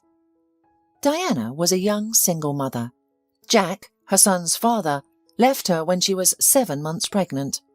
Diana was a kind, intelligent, beautiful, and incredibly capable woman. She graduated from school with honours, making her family proud, and entered one of the country's vet schools. Diana was admired by her teachers and friends for her beauty and sharp mind. She had a wonderful childhood, a hopeful teenage year, and blossomed into a beautiful and intelligent woman. Many people in her circle believed that she was capable of achieving great things. Her first year at the vet school went smoothly. Diana excelled in her studies, had great relationships with her classmates, and even had time for fun and a personal life. Life was vibrant. Then Jack entered her life and disrupted it. They met when Jack had come to pick up his documents after being expelled. A word after a word, smiles, a slight flirtation, and soon Diana was twisting her long, light blonde hair on a curling iron, preparing for another date. Upon learning who Diana was dating, her friends expressed concern. He's a jerk, they lamented. He's not right for you at all. But Diana didn't care about public opinion. There was something about Jack that intrigued her, something she herself lacked. Freedom from societal norms, boldness, and a complete rejection of the structure of the world. That's what attracted her. Unfortunately, good girls are often drawn to bad boys. Jack had been expelled from the vet school in his second year, due to poor academic performance, but it didn't seem to bother him at all. That doesn't mean anything, he persuaded Diana on their first date. I can achieve a lot, even without education. Their relationship progressed rapidly. Soon enough, Diana went with her beloved to his hometown during the New Year's vacation to introduce him to her family. To say that Diana's parents were shocked would be an understatement. Jack was not the type of person they had envisaged for their daughter. His long hair was haphazardly tied in a bun, his arms covered in peculiar tattoos, and he had piercings between his eyebrows. When Diana's mother saw her daughter's boyfriend, she clutched her heart, and her father, without hesitation, immediately kicked him out after he made disparaging remarks about their humble home. Diana sobbed uncontrollably in anguish. "Why? What has he done to you?" she angrily asked her parents. "He is not the kind of person he seems at first sight." But her parents stood their ground and strictly forbade her from dating Jack, which only fueled Diana's rebellious nature. "If you don't accept Jack, then you're no longer my parents," she declared resolutely. In response, her father, convinced that Diana would soon realise the mistake she had made, replied, "Well, then, if that's how you feel, you're no longer our daughter." So, overnight, Diana lost her parents. She cut off all contact with them and chose her boyfriend over her family. She returned to the dormitory with a mix of emotions. Resentment overwhelmed her, but it was too late to turn back. She stopped socialising with friends who disapproved of her relationship with Jack. Diana felt like the entire world was against their love. She didn't know how to proceed, but one thing was certain: no one could ever separate them. 6 more months passed, and Diana, after quarrelling with everyone, decided to move out of the dormitory and start a life together with Jack. She moved into his apartment, only to find that it was quite different from what he had described. The spacious downtown apartment turned out to be a modest 2-bedroom place on the outskirts. Instead of a housekeeper, Jack's 90-year-old grandmother, who suffered from dementia, lived with him. Diana was in complete shock when she saw the living conditions that awaited her, but it was too late to turn back because she had left her entire environment behind for Jack. Diana hoped for the best as she moved in with her boyfriend. He promised to achieve incredible success. "We'll make it through," she thought, "and the whole world will see what our love can accomplish." Once settled in her boyfriend's apartment, Diana began cleaning it up. She threw the dusty old carpets away, washed the curtains, and threw away all the junk that Jack's grandmother had collected over the years. Diana found solace in domestic chores, and the life of the promising young girl started to fade. She had abandoned her studies completely, and her mood constantly hovered around 0. Everything seemed boring to her. Jack no longer seemed like a rebel, but rather an immature and lazy man. Everything Diana had imagined about Jack turned out to be false. He had been expelled from the vet school, not because of a promising side job, but simply because he was lazy. Now she realised that even the money he spent on taking her out to cafes and movies was not his own, but his grandmother's pension. Jack started to be absent from home more frequently, leaving Diana to spend her evenings with his granny, cleaning up the mess that the elderly woman created due to her dementia. Diana did her best to take care of her. She felt pity for her and tried to help. On a day when Diana had lost her patience and was about to leave, she stumbled upon an old photograph. It had fallen out of the closet when she was packing her things.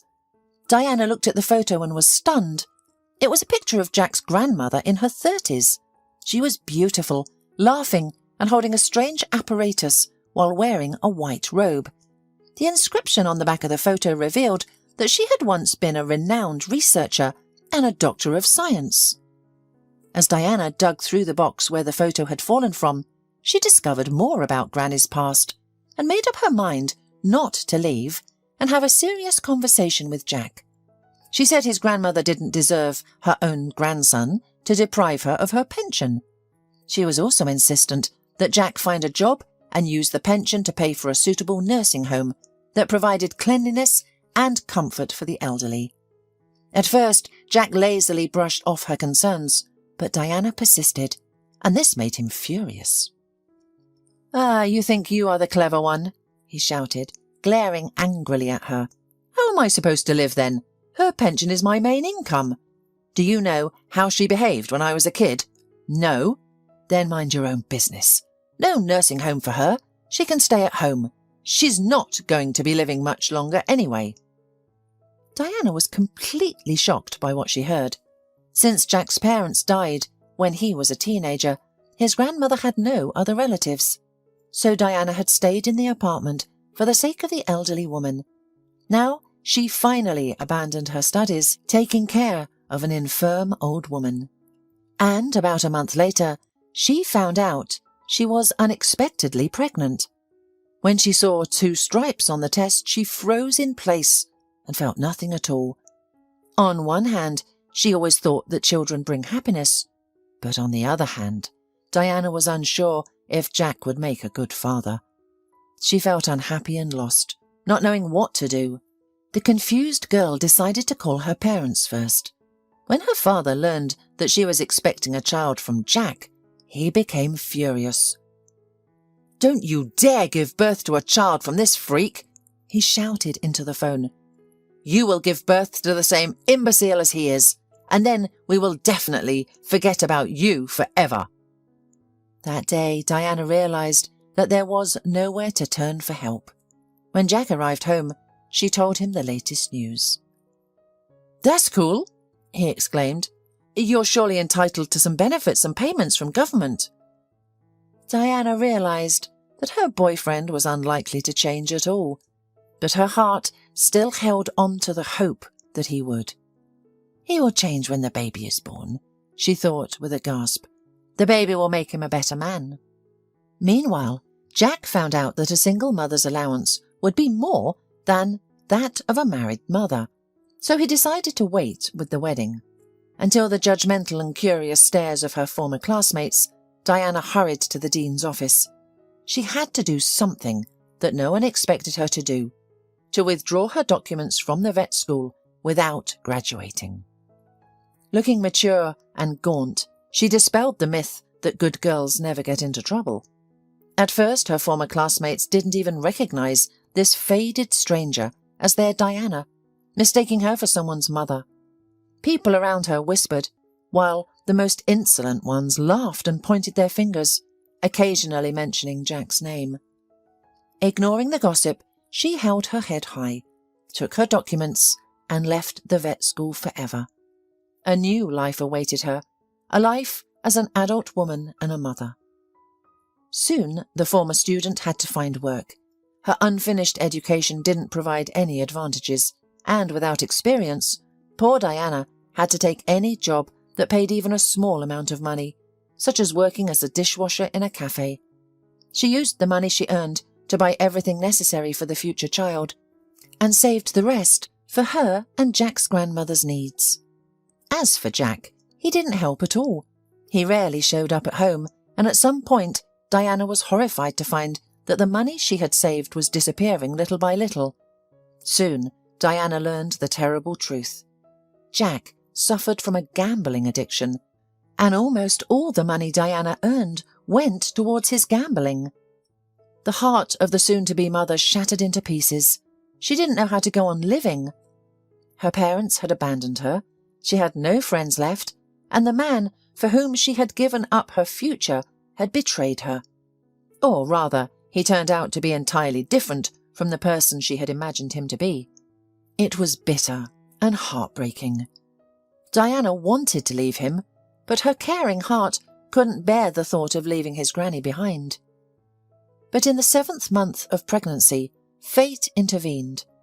On a cold winter evening, Jack came home, accompanied by a pretty young girl, who shyly hid her eyes. The man proudly announced that he had fallen in love, and rudely asked Diana to move out on the same day. So Diana had to leave the place she used to consider her home, abandoned by everyone. Feeling lonely and isolated, she didn't know where to go. If it hadn't been for the baby she was carrying, Diana might have given up. But for the sake of her baby, she persevered and began to fight. After a few weeks of staying with her former friends, who weren't too thrilled about her presence, luck finally smiled upon her. Diana came across a couple who were looking for a live-in housekeeper through classified ads. These kind people took her in, providing her with a job and shelter. Diana worked tirelessly, never considering rest. The life she had built for herself now, after 10 years of continuous labour, was achieved through pain and tears.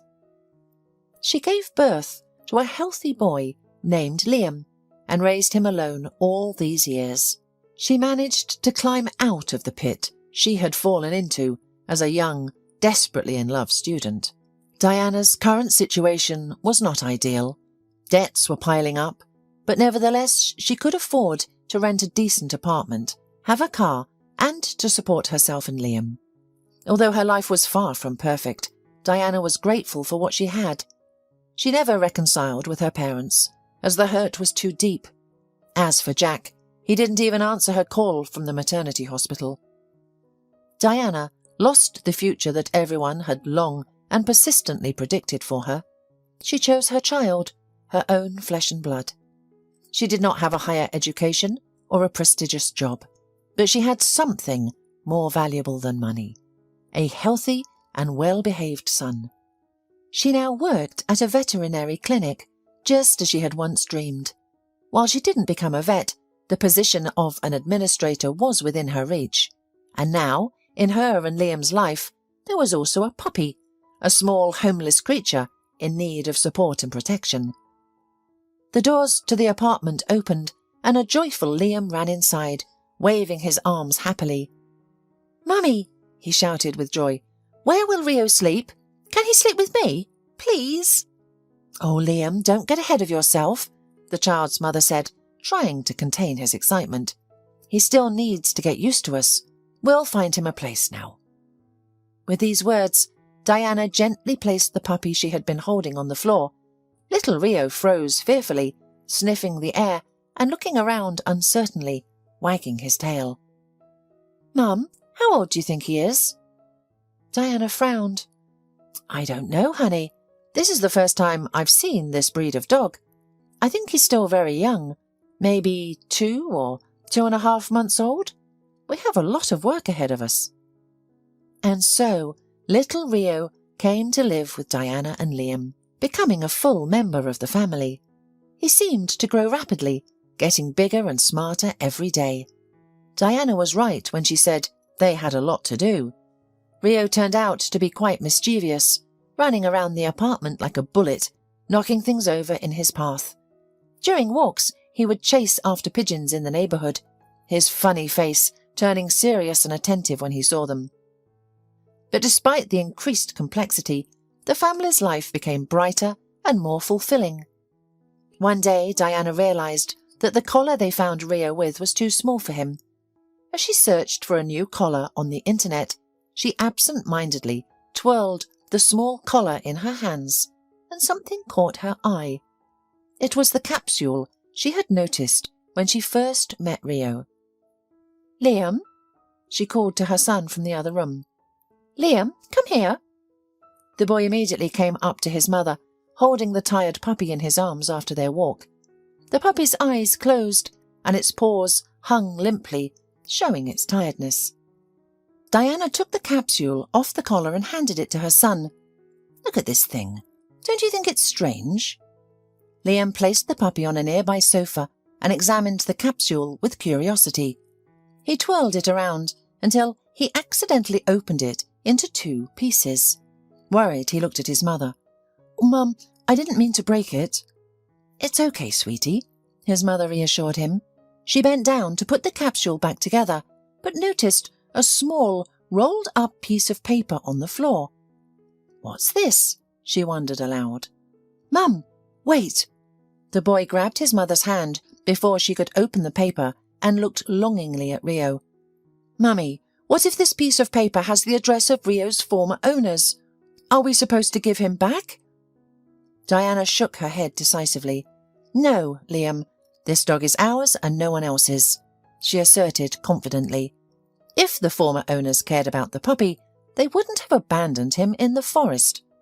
"Yeah," Liam agreed cheerfully. "You're right, Mummy. What's up with that paper?" he asked impatiently. 591490, she read aloud. "Is that it?"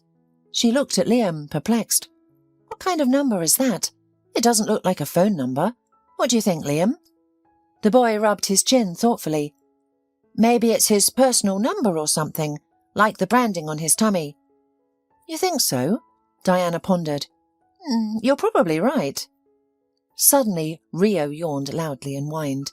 Liam and his mum turned towards the sound to find Rio already awake, happy and still yawning sweetly.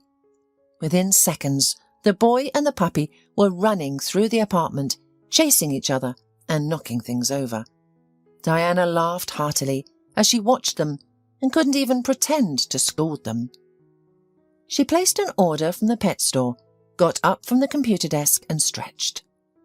To hell with this number, she thought to herself. However, for some reason, she didn't dare to throw away the opened capsule along with the strange paper. Instead, Diana put the paper back in the capsule and headed for the large closet. She reached for the top shelf of the closet, found the box where her jewellery was kept, and put the capsule and the note inside. She placed the box back, and after a couple of minutes, she forgot about the strange find. At the same time, on the other side of town, an unusual and slightly frightening dialogue was taking place in the notary's office. "What the hell number do you want?" shouted Heather. "Can you explain what it is?"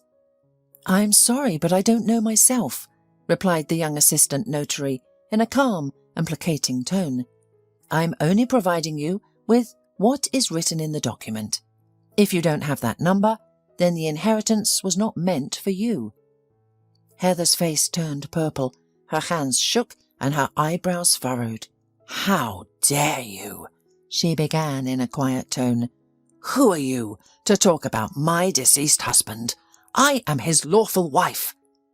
"Mrs. Mulroney," the young man sighed. "To receive the inheritance of Mr. Mulroney, the heir must provide a certain numerical code. Recall that number, or look for it in your husband's belongings, or—" "Or what?" the widow said angrily, and then her face noticeably changed. Her lips spread into a benevolent smile, which seemed especially creepy compared to her previous expression, and her eyes gleamed with greed. She instantly changed her demeanour, her anger replaced by coquetry, and even her voice changed as she asked, "So, do you know the number?" "What?" The man was indignant, involuntarily making a repulsive gesture. "No, of course not. Even if I knew, I wouldn't tell you. I have no right, and besides—" Suddenly, the notary, with whom Richard had always worked, appeared in the spacious office. "Mrs. Mulroney, please come to my office." Heather, becoming more and more irritated, shrugged her shoulders. "Fine," she replied and walked forward. When the office door closed, she decided not to beat around the bush. "What is this number?" she asked menacingly. "Can anyone explain it clearly to me? I've been unable to access my inheritance for a month now. I will sue your office. Mark my words." The notary smiled broadly, holding back a laugh. "Go ahead, Heather. But on what grounds are you going to sue us? Please tell me." "Because you are withholding my inheritance. That is a crime. Everyone knows that my husband was a wealthy man. Do you think I don't know how much money we're talking about? Of course, you've decided to keep my inheritance for yourselves. You're fraudsters." The notary shook his head. "I knew your husband well. He was not only rich, but also incredibly honourable. That's first. Secondly, the certificate of inheritance is issued after 6 months from the date of death. As much as I would like to, I have no right to grant you access to the inheritance, as you put it, until that period has passed. You have applied for the inheritance. Now, by law, we must wait for all other interested parties, if any, to do the same. And finally, who gave you reason to believe that your late husband's estate should go to you?"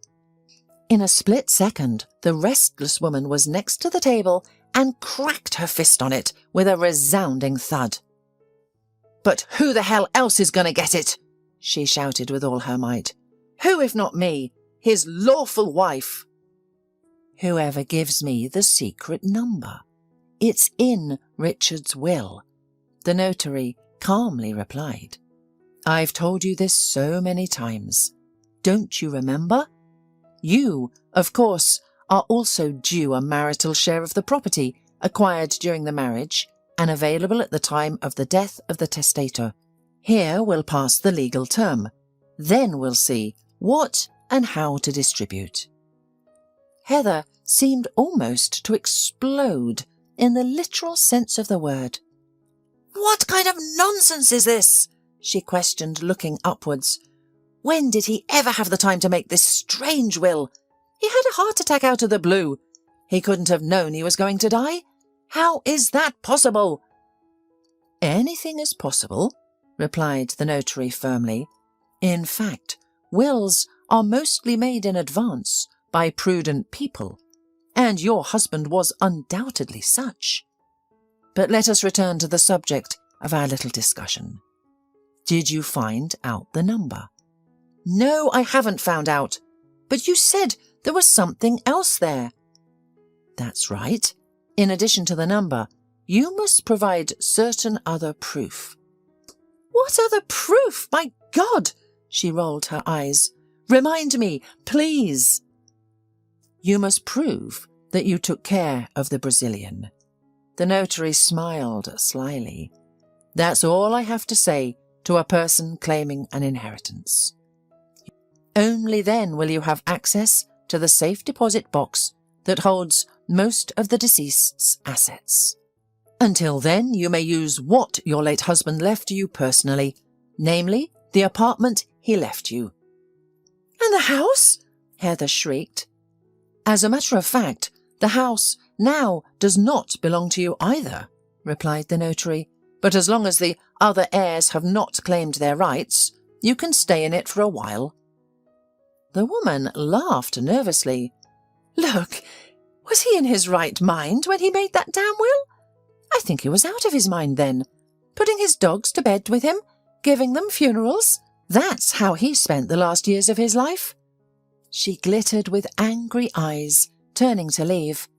"Have a nice stay."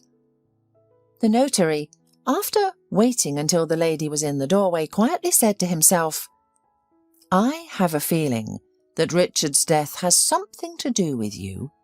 I don't know how, but I'll try to find out."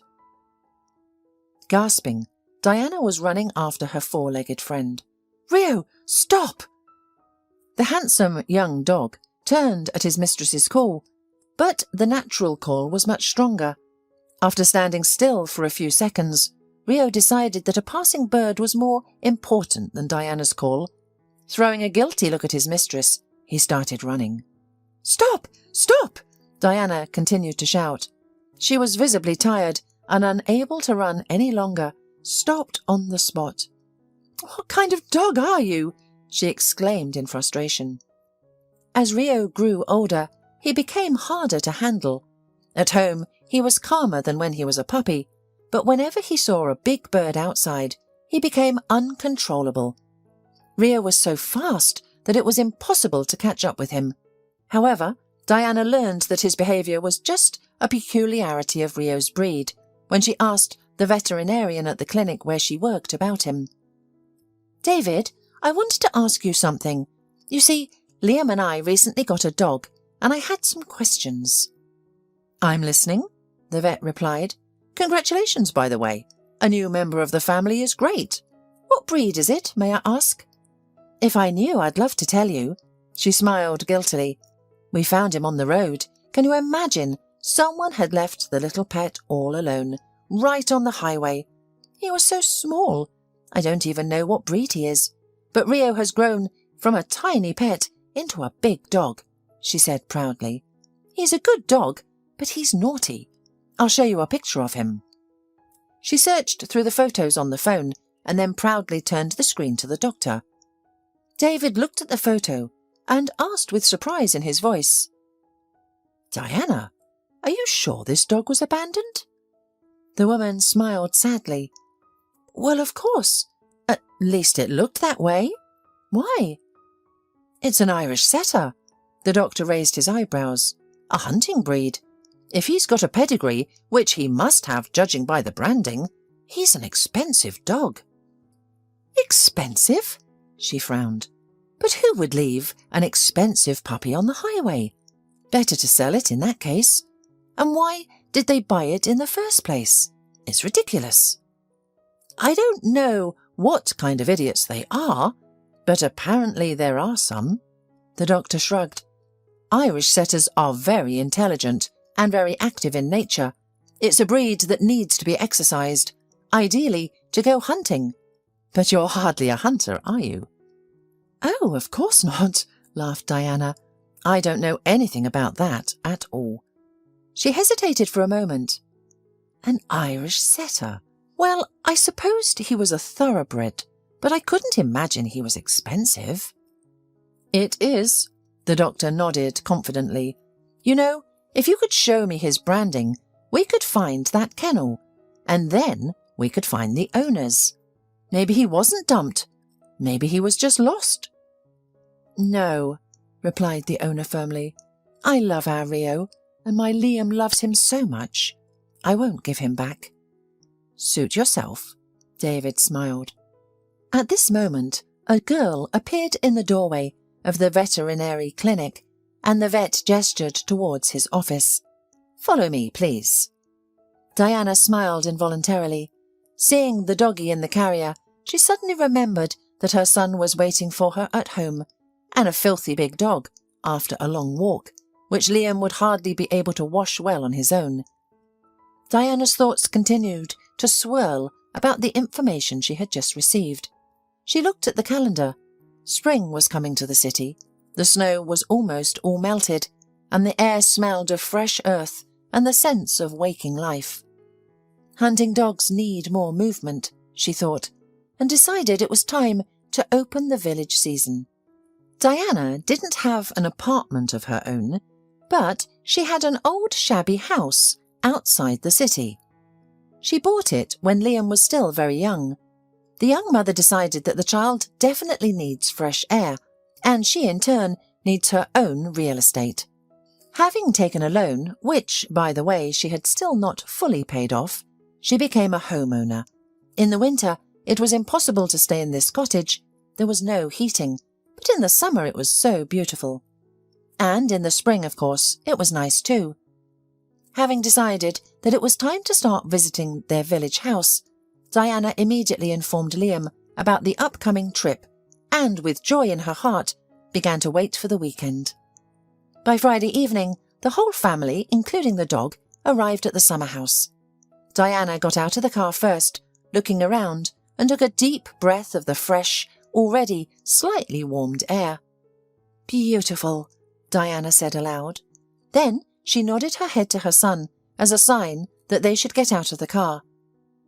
Just be careful with Rio, she warned. Yep, the boy replied and opened the door wide. At that very second, as if at the speed of light, an overexcited dog jumped out of the car. He sniffed the area for a couple of minutes and then, contrary to his mistress's expectations, ran outside the yard. Rio, stop! Diana shouted. Stop, I say, stop! But the captivated dog did not even turn at his mistress's call.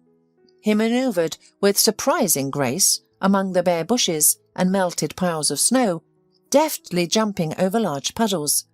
Diana, tired of running, stopped and looked angrily at her pet. Rio, as if guided by an invisible thread, was definitely running towards his goal. But Diana couldn't figure out what that goal was. She caught her breath and chased after the tireless hunter again, for he had almost disappeared from her sight. Eventually, Rio's restlessness led Diana to a wide field. Despite falling into thawed snowdrifts, he jumped into the bushes with incredible speed and picked up a large flock of unknown birds. The birds flapped their wings and flew into the air, leaving Diana and Rio mesmerized. Diana herself was captivated by the beauty of the birds. How beautiful! She exclaimed. She turned her attention to Rio. Rio, come here. The dog looked at his mistress with anticipation, tilting his head to the side. There was a hint of disappointment in his eyes, as if he was saying, What do you want? Diana took a step closer to the dog. Rio, it's time to go home. In response, The dog let out a dissatisfied bark. Undeterred, Diana slowly approached and grabbed Rio by the collar, leading him back home. "Oh, come on. You were so eager to chase those birds, weren't you?" she teased. "Of course he was." A gruff male voice suddenly chimed in from behind. Startled, Diana turned around and saw a tall, broad-shouldered man approaching. He had a large gun slung over his shoulder and was dressed in a camouflage suit and high boots. The stranger approached with a broad smile. "You don't have an ordinary dog. You have a real hunter," he remarked, getting closer to Diana. "You can't just feed a dog like that. You have to let him hunt. And from the looks of it, you have an excellent specimen. I even envy you." "I know," she responded, feeling a bit embarrassed. "But I'm not a hunter at all," she added with a guilty smile. "So my little friend has to run home, not to hunt up birds. It's getting dark." "A dog like that should definitely be hunting," he exclaimed. "I'm telling you this as an experienced hunter. Why else did you choose this breed? You could have gotten a Chihuahua, for example." Sensing the irony, Diana rolled her eyes and replied, "I didn't specifically choose this breed. I didn't even know he was such a hunting dog when I found him as a little puppy." She looked at Rio affectionately and stroked his head. Meanwhile, Rio was sniffing the man's clothes with great interest, as if he had caught an intriguing scent. "Did you find him?" the man asked in surprise. "I can't believe. It's a red Irish setter. You don't come across dogs like that every day. They're not only expensive, they're also rare." "Nevertheless, my son and I found him on the road. Someone had abandoned him there as a tiny puppy. It wasn't too far from here, actually. We were on our way back from our house." "That's unbelievable," the man exclaimed indignantly. "What kind of owners would do that? You know, I actually know the owner of the kennel that breeds these beautiful dogs. He would never sell his puppies to just anyone. He carefully selects new owners, even conducting checks and tests. I'm truly shocked," he continued, expressing his disbelief. "Well, that's how it happened," Diana replied calmly. "I should be going now, it's getting dark." "Wait, please tell me your name." "Diana," she answered with a smile. "That's a lovely name," the man replied. "It's my favourite, as Diana is the goddess of the hunt." Diana warmly laughed in response. "And what's your name?" "Harry. You can just call me Harry," he said with a smile. "You mentioned having a house here? Maybe we could meet again. I could introduce you to the owner of the kennel I had mentioned. He would tell you much more about this breed than I could." Diana felt a bit embarrassed, but replied, "I guess we could meet. We live over there." She pointed in the direction of her house. "Come tomorrow evening, for example. I've taken a few days off work, and will be here for at least a week." "I can't come to you in the evening, hunting," said Harry. "The best time for bird hunting is just about sunrise or sunset, like now, for instance. By the way, I was just on my way to the pond to look at the geese. Perhaps you could let your dog go with me. He'll get a good workout, and then I'll bring him back to you." Diana hesitated. Harry looked up at the dog, who was still actively sniffing his leg. "I think your dog is all for it. He doesn't need to be trained. I've seen him work with birds. What do you say?" Diana, of course, was about to refuse such an offer. However, the man's beautiful eyes made this answer very difficult. Of course she didn't know him at all, didn't know who he was, didn't know what to expect from him. What if he would steal Rio? "I'm sorry, but no," she said after all. Diana would have liked to agree. She wanted her dog to do what he was supposed to do, but fear for her pet overpowered her. "I don't know you at all." "Fair enough," Harry smiled broadly. "In that case, I hope you and I will still have time to get to know each other better." Diana turned red. "And I hope so." She spent a few more long seconds looking at the man across from her, confused. There was something about him that tugged at the thin strings of her soul. There was courage and bravery in him, undeniable strength, and even nobility. However, hunting always seemed somehow barbaric and outdated to her. It was one thing to buy meat to cook dinner for your family, and quite another to kill for fun. But nevertheless, Harry seemed like a good-natured, interesting and intelligent man. "Mum! Mum!" shouted Liam. "Where have you disappeared to?" He ran out of the house, seeing her through the window. "I thought something had happened to Rio." "Oh, Liam, I'm sorry," Diana answered. "I didn't think you'd be so worried, and I didn't have a chance to come back sooner." "Of course I was worried. What happened? Where did he run off to?"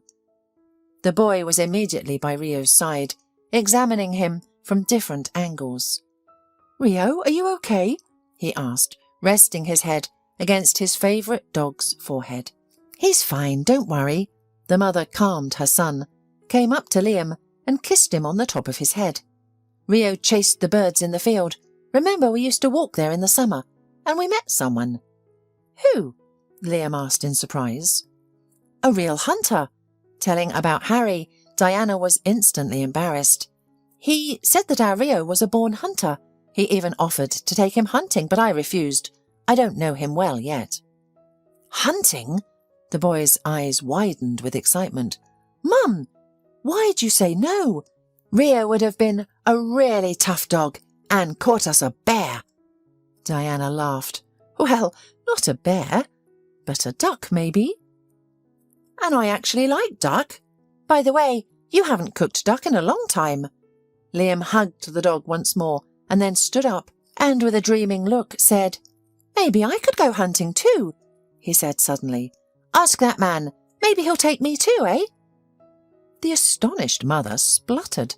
"Honey, I've told you, I don't know him at all. How can I give him Rio and you? Maybe, but later." "Mummy, please," resented the boy, and calling the dog with him, walked deeper into the yard.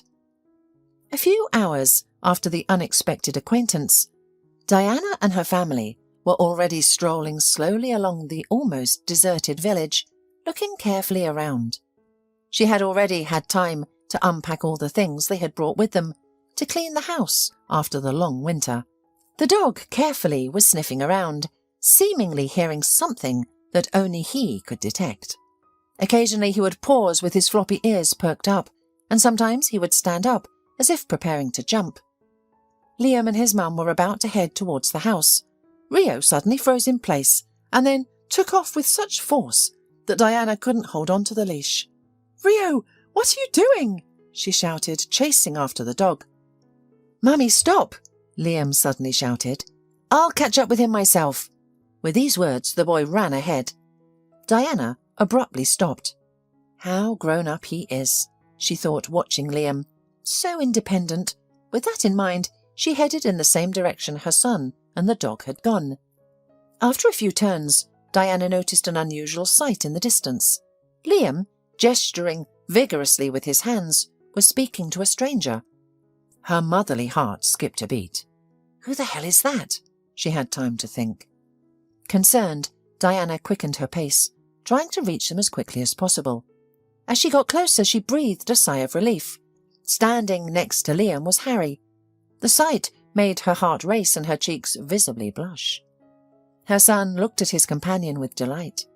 The beloved dog circled nearby, occasionally jumping on Harry and dirtying his clothes with its paws.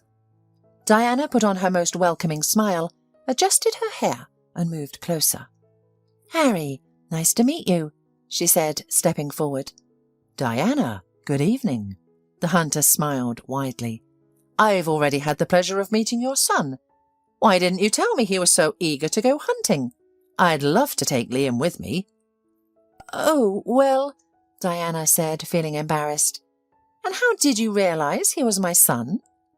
"Well, you two looked like two drops of water, and I recognized your dog right away." He patted Rio on the head. As a true hunter, he sensed the game immediately. "Diana, please let him join me in the field. And Liam too. I could use some help. What do you say?" Diana offered a faint smile and then noticed a bag filled with game lying next to the man. "By the way, how about this? I'll take Rio and Liam hunting, and in return, I'll give you half of what we catch." Diana felt embarrassed, lowering her gaze once again. "I don't mind," she finally answered. "When is your next hunting trip?" "Tomorrow at dawn," he said. "Here's my suggestion. Tomorrow morning, Liam, Rio and I go hunting, and in the evening, I invite you to my place. We'll cook what we catch, and you take your share, of course." "I don't know," she pondered. "Already? Tomorrow? So soon?" "Mum, please," Liam pleaded pitifully. Supporting him, Harry chimed in. "Please, Mum," he smiled. And Rio sat down on the ground and tapped his mistress with his paw, demanding attention. "All right," Diana laughed and waved her hand. "You've got it." The next day, he went hunting with Liam and Rio. The boy was thrilled with this activity and spent the rest of the day talking about the birds he had caught, hunting in general, and Harry. In the evening, the family visited the hunter and enjoyed a delicious woodcock. Diana and her new acquaintance reached an agreement. She would let her son and Rio go out into the field with Harry, and he would treat them to fresh meat in return. Sometimes Diana thought to herself, "It feels like I owe him. Liam is so happy, and Rio is occupied with his favourite work." However, she didn't admit it to the man. She enjoyed spending time with the hunter, and their communication extended beyond their arrangement. They'd all often go for walks together. Liam and Rio ran ahead, and they followed, talking about everything in the world. Diana couldn't acknowledge to herself that she liked this man. Her past relationships had left deep scars in her soul, but going against her own feelings was difficult. It was evident that Harry liked Diana just as much, if not more. They could talk for hours and walk without feeling tired. Diana often noticed how Harry looked at her. These moments would turn her world upside down. She wanted to shout, "Just kiss me finally!" But she remained silent, and Harry, for his part, was very modest. Perhaps he was afraid of not receiving the same affection in return, or of rushing things too much and jeopardizing their relationship. Both of them knew what the other liked, but neither of them dared to take the next step. Towards the end of the week, when Diana and Liam's unplanned vacation was coming to an end, they decided to visit Harry's place to say goodbye. Upon learning that his new friends were leaving, Harry was very upset, although he himself was planning to return to the city in the next few days. After some thought, he suggested that they go out together to another place on the next weekend. "Fresh air, hunting, a cosy cabin in the middle of nowhere," he described. As it turned out, he knew a nice place he had been renting for the past year. Diana, though nervous, agreed nonetheless. Spending the night with a man in the same house was a mix of desire and fear for her. Meanwhile, in an entirely different location, a series of events were unfolding. Since the last time Heather had visited him, Mr. Connor had been deep in thought. He still couldn't understand what had led him to this idea, but it was clear as day to him that Heather was hiding something. He couldn't comprehend what it was, and there were no preconditions, except for Heather's own personality. She was an evil, vile, and obviously very deceitful woman. After long consideration of his next steps, Mr. Connor started to act covertly. He learned from the guard who worked in his friend's house that security cameras were installed around the perimeter of the property and inside the house right after Heather had cheated on her husband. Mr. Connor already knew about this fact from Richard. The cameras turned out to be tiny and inconspicuous, and Heather was completely unaware of their presence. There was only one thing left to do: retrieve the recordings from the day of Richard's death and see if anything suspicious had occurred. For 2 hours, Mr. Connor and his assistant watched the video recordings from the cameras. They carefully examined every corner of the large property, but nothing suspicious happened. Then they started reviewing the footage from inside the house, and there was nothing of interest there either. When they had almost given up hope, having decided that they would never find anything, they noticed the strange behaviour of the couple in the living room. At the very moment Richard brought the dog into the house, the couple began to quarrel. The woman ran off to her bedroom, followed by her worried husband. "Oh my God, look!" the assistant shouted in shock. "This is the moment of death!" What they saw shocked him. Mr. Connor was right. It was she who was to blame for his friend's death. She hadn't called an ambulance for him on time. Mr. Connor stood up abruptly. "She'll pay for this," he said sternly. "Chief, then who gets the inheritance?" the assistant asked gently. "I don't care who gets it. The main thing is that I'll make sure that woman gets a fair punishment for the death of my friend." Diana, Harry, Liam and Rio drove out of the city. Harry had rented a beautiful, spacious hunting lodge deep in a centuries-old forest. He also bought necessary groceries and didn't forget to bring treats for Rio and additional equipment for Liam. This weekend, Harry, though he tried not to show it, wasn't hoping for flying prey. He was passionate about making Diana his true mate. Arriving at the designated place, Diana began to organise her things carefully, and Harry stood next to her, looking at her with loving eyes. "Maybe later?" he asked, smiling. "Let's go into the forest now, take a look around. Liam and I will go hunting very soon, and the stuff can wait. Liam, Rio, are you all in?" "Let's go!" The child and the dog jumped joyfully in place. They left the house and walked slowly and steadily. Harry stopped occasionally to look around, and Rio followed him, sniffing every bush. "And I would never have noticed it," said the woman, pointing her head at another trail. "And you're so attentive. You see everything. Whose trail is that, by the way?" "A boar's," answered Harry, and raised his eyebrows in surprise, seeing another man behind Diana.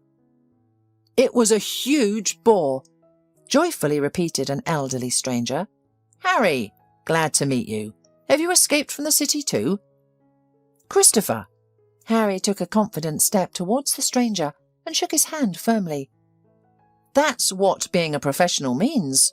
Not a single animal can hear you, because you move so imperceptibly." Christopher smiled. "It's all experience." He shifted his gaze to Diana. "Oh, how glad I am that you, Harry, have come to your senses. Your wife is such a beauty." Diana blushed momentarily, and Harry coughed awkwardly. "She isn't—" "I've come to you because I don't remember you being at my kennel," Christopher interrupted him. "But the dog seems to be mine. Where did you buy this beauty? Did you buy it at the market? What a dog! Oh, he's so handsome." Christopher patted the back of a very unresisting Rio. "Oh, I'm so glad we met you. I had forgotten what I promised." Harry turned to the woman. "Diana, I'd like you to meet Christopher, the owner of the best kennel of Irish red setters. Do you remember? I told you about him." "Hi, nice to meet you." The woman smiled and extended her hand.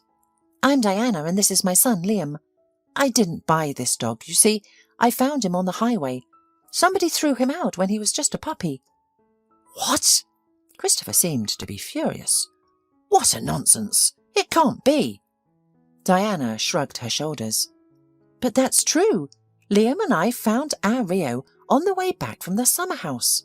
It was—" "Rio? Is that Rio de Janeiro?" The kennel owner interrupted her impolitely. "He was bought from me by a good man, also a hunter. Unfortunately, he's dead. No, it can't be the same dog, because he still had a mistress." Then Christopher commanded it to lie down. His stern and confident voice convinced the dog to obey. Perhaps it was the result of years of experience with dogs, or maybe Rio understood something. When the breeder examined Rio's belly, he was surprised to find the branding of his kennel. "He's really from my kennel," he said. "Where and how did you say you found him?" Diana and Liam recounted their encounter with Rio. Christopher's stern expression intensified as he listened. "So, Heather got rid of the puppy after Richard's death," he said menacingly. "Heather has always been peculiar, but this is beyond belief. I've always been careful in choosing owners for my dogs, and now this." "We are good people too," little Liam interjected. The elderly man smiled affectionately at him. "Oh, I apologise. I'm glad that Rio has found a new family, and it's clear you're taking good care of him. But I need to go and see Heather and find out. I'll call you. Harry." With these words, the kennel owner quickly walked away. "Why is he going to Heather's house?" Diana asked anxiously. "What does he want? Does he want our dog back? I won't give him back. Rio is our dog." "Don't worry, Diana," the man assured her. "Yeah, Mummy, don't worry. Christopher seems cool. He wouldn't do that." "I hope," the woman said quietly. Night fell. They returned from the successful hunt. Liam had eaten a hearty dinner and gone to bed upstairs, while Rio snoozed quietly on a carpet near the fireplace. Diana was sitting on the sofa, unable to get her conversation with Christopher out of her mind. What will happen now? She wondered. What if Heather wants Rio back? She was snapped out of her sad thoughts by a gentle touch on her shoulder and Harry's soft voice. "You're worried, aren't you?" "Yes," she confirmed. "I know it's unlikely, but what if—" She raised her head abruptly and only then realised how close Harry was to her. She felt a little dizzy. She wanted to pull away, to create some distance. But Harry's beautiful eyes mesmerised her, leaving her unable to move. His scent was intoxicating, reminiscent of pine trees and the woody smell of the forest, mixed with a hint of gunpowder. She shifted her gaze from his eyes to his lips.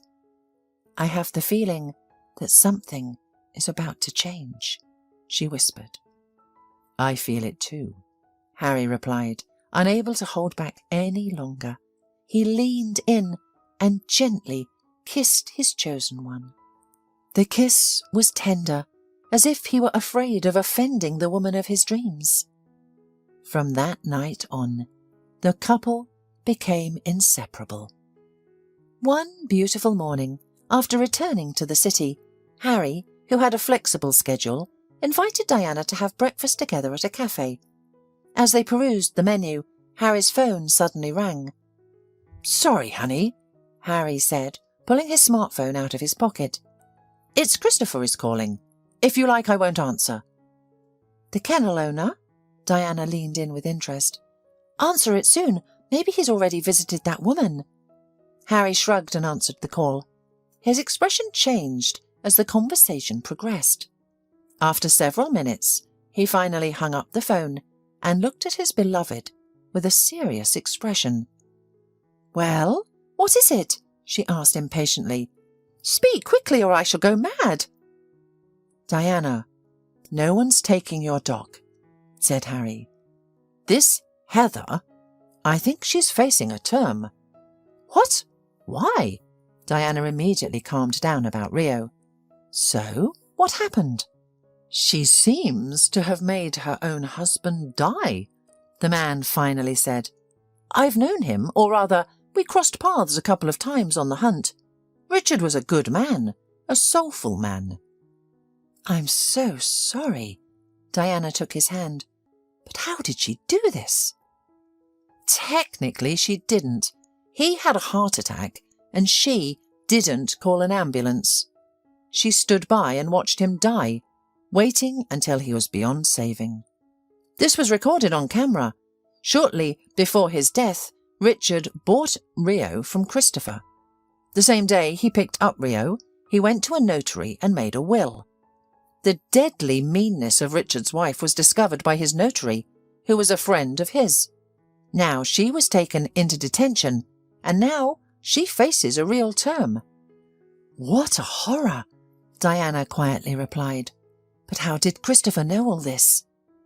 From that very notary. By the way, he said that we should visit his office. Harry frowned, puzzled, but I didn't understand why at all. Strange indeed, Diana confirmed his words. But since it's my day off today, why don't we go right away? Do you know the address? Half an hour away, they were already in the right place, and the notary met them in the lobby of the office. He looked satisfied and even happy. Good afternoon, Mr. Connor greeted them. I hope you had a good trip. How may I address you? Diana, replied the visitor, embarrassed. And this is Harry, a friend of mine.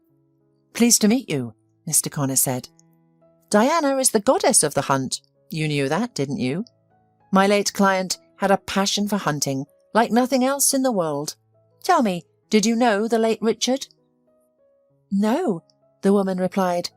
Mr. Connor, don't take this the wrong way. But why did you invite us? The notary smiled enigmatically. Good question. Please, have a seat. The fact is that my late client and dear friend made a very unusual will. Since he had no children or other relatives, he decided that upon his death, his estate would go to someone who shared his life views and values. Of course, he was married, but you already know what his wife did, don't you? The notary cast a bitter look around the audience and continued, seeing the sympathy on their faces. Many people thought Richard was strange and unsociable. This is partly true, but he was a kind man, very intelligent, and believed that dogs were much better than people.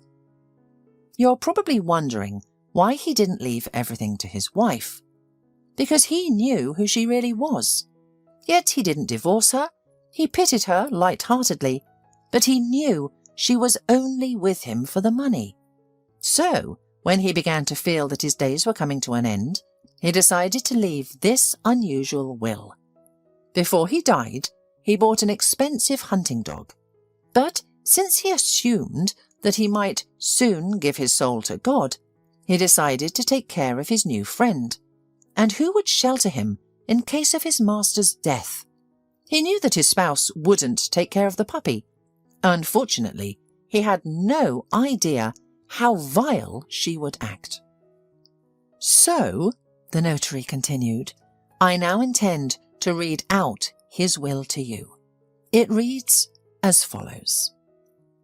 All my property, wherever it may be and whatever it may consist of, which will belong to me at the time of my death, including my house, bank deposits, and the like, shall go to the person who produces proof that my Brazilian is in good health. Also, this person should name a 6-digit code. Here Mr. Connor looked attentively at his interlocutors. So tell me if you know someone who could claim this inheritance. A Brazilian, quietly pronounced Diana. Isn't that our Rio? Our dog, Rio the Irish setter. After all, his full name is Rio de Janeiro, isn't it? Mr. Connor smiled contentedly. That's right, we are talking about a dog, a red Irish setter. True, we will have to establish that the dog is precisely the right one. As you probably know, it must have a chip with a unique number. As for the numerical code, I think that should also be known. I think I know, Diana said thoughtfully. Just the very next day, Diana and Rio were on their way to the examination to present the evidence to the notary. A committee of reputable veterinarians, smiling, determined that this dog was indeed very well looked after. A little while later, Diana went through her jewellery box and took out the piece of paper with strange numbers. Thus, Diana received an incredible inheritance, a huge house and a large sum of money. And the small apartment that had been given to Heather, she, unfortunately or fortunately, did not need. She had already been using another dwelling for several weeks, somewhere in one of the prisons. Diana and Harry married a few months later.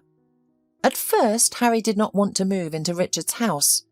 He was uncomfortable with the fact that his bride turned out to be so wealthy. But what won't you do for the sake of your beloved? Some of the money Diana invested in the organisation of shelters for homeless pets, and the rest was put aside for education and the future of their children. Why children? Because she already had a little new heart beating under her heart. Soon, Liam had a baby sister, and then another. Rio wasn't without gifts either. One early fall morning, he was delighted to find a little red-haired puppy in the yard. She was very shy and trembling, hiding her thin tail between her hind legs. From then on, every hunting season, Diana, wrapped in a warm blanket, usually stood on the veranda for a long time, holding a hot cup of steaming coffee and seeing off her nearest and dearest in this life, her husband, her son, and two cheerful, vivacious Irish setters, as bright as the sun rising over the forest.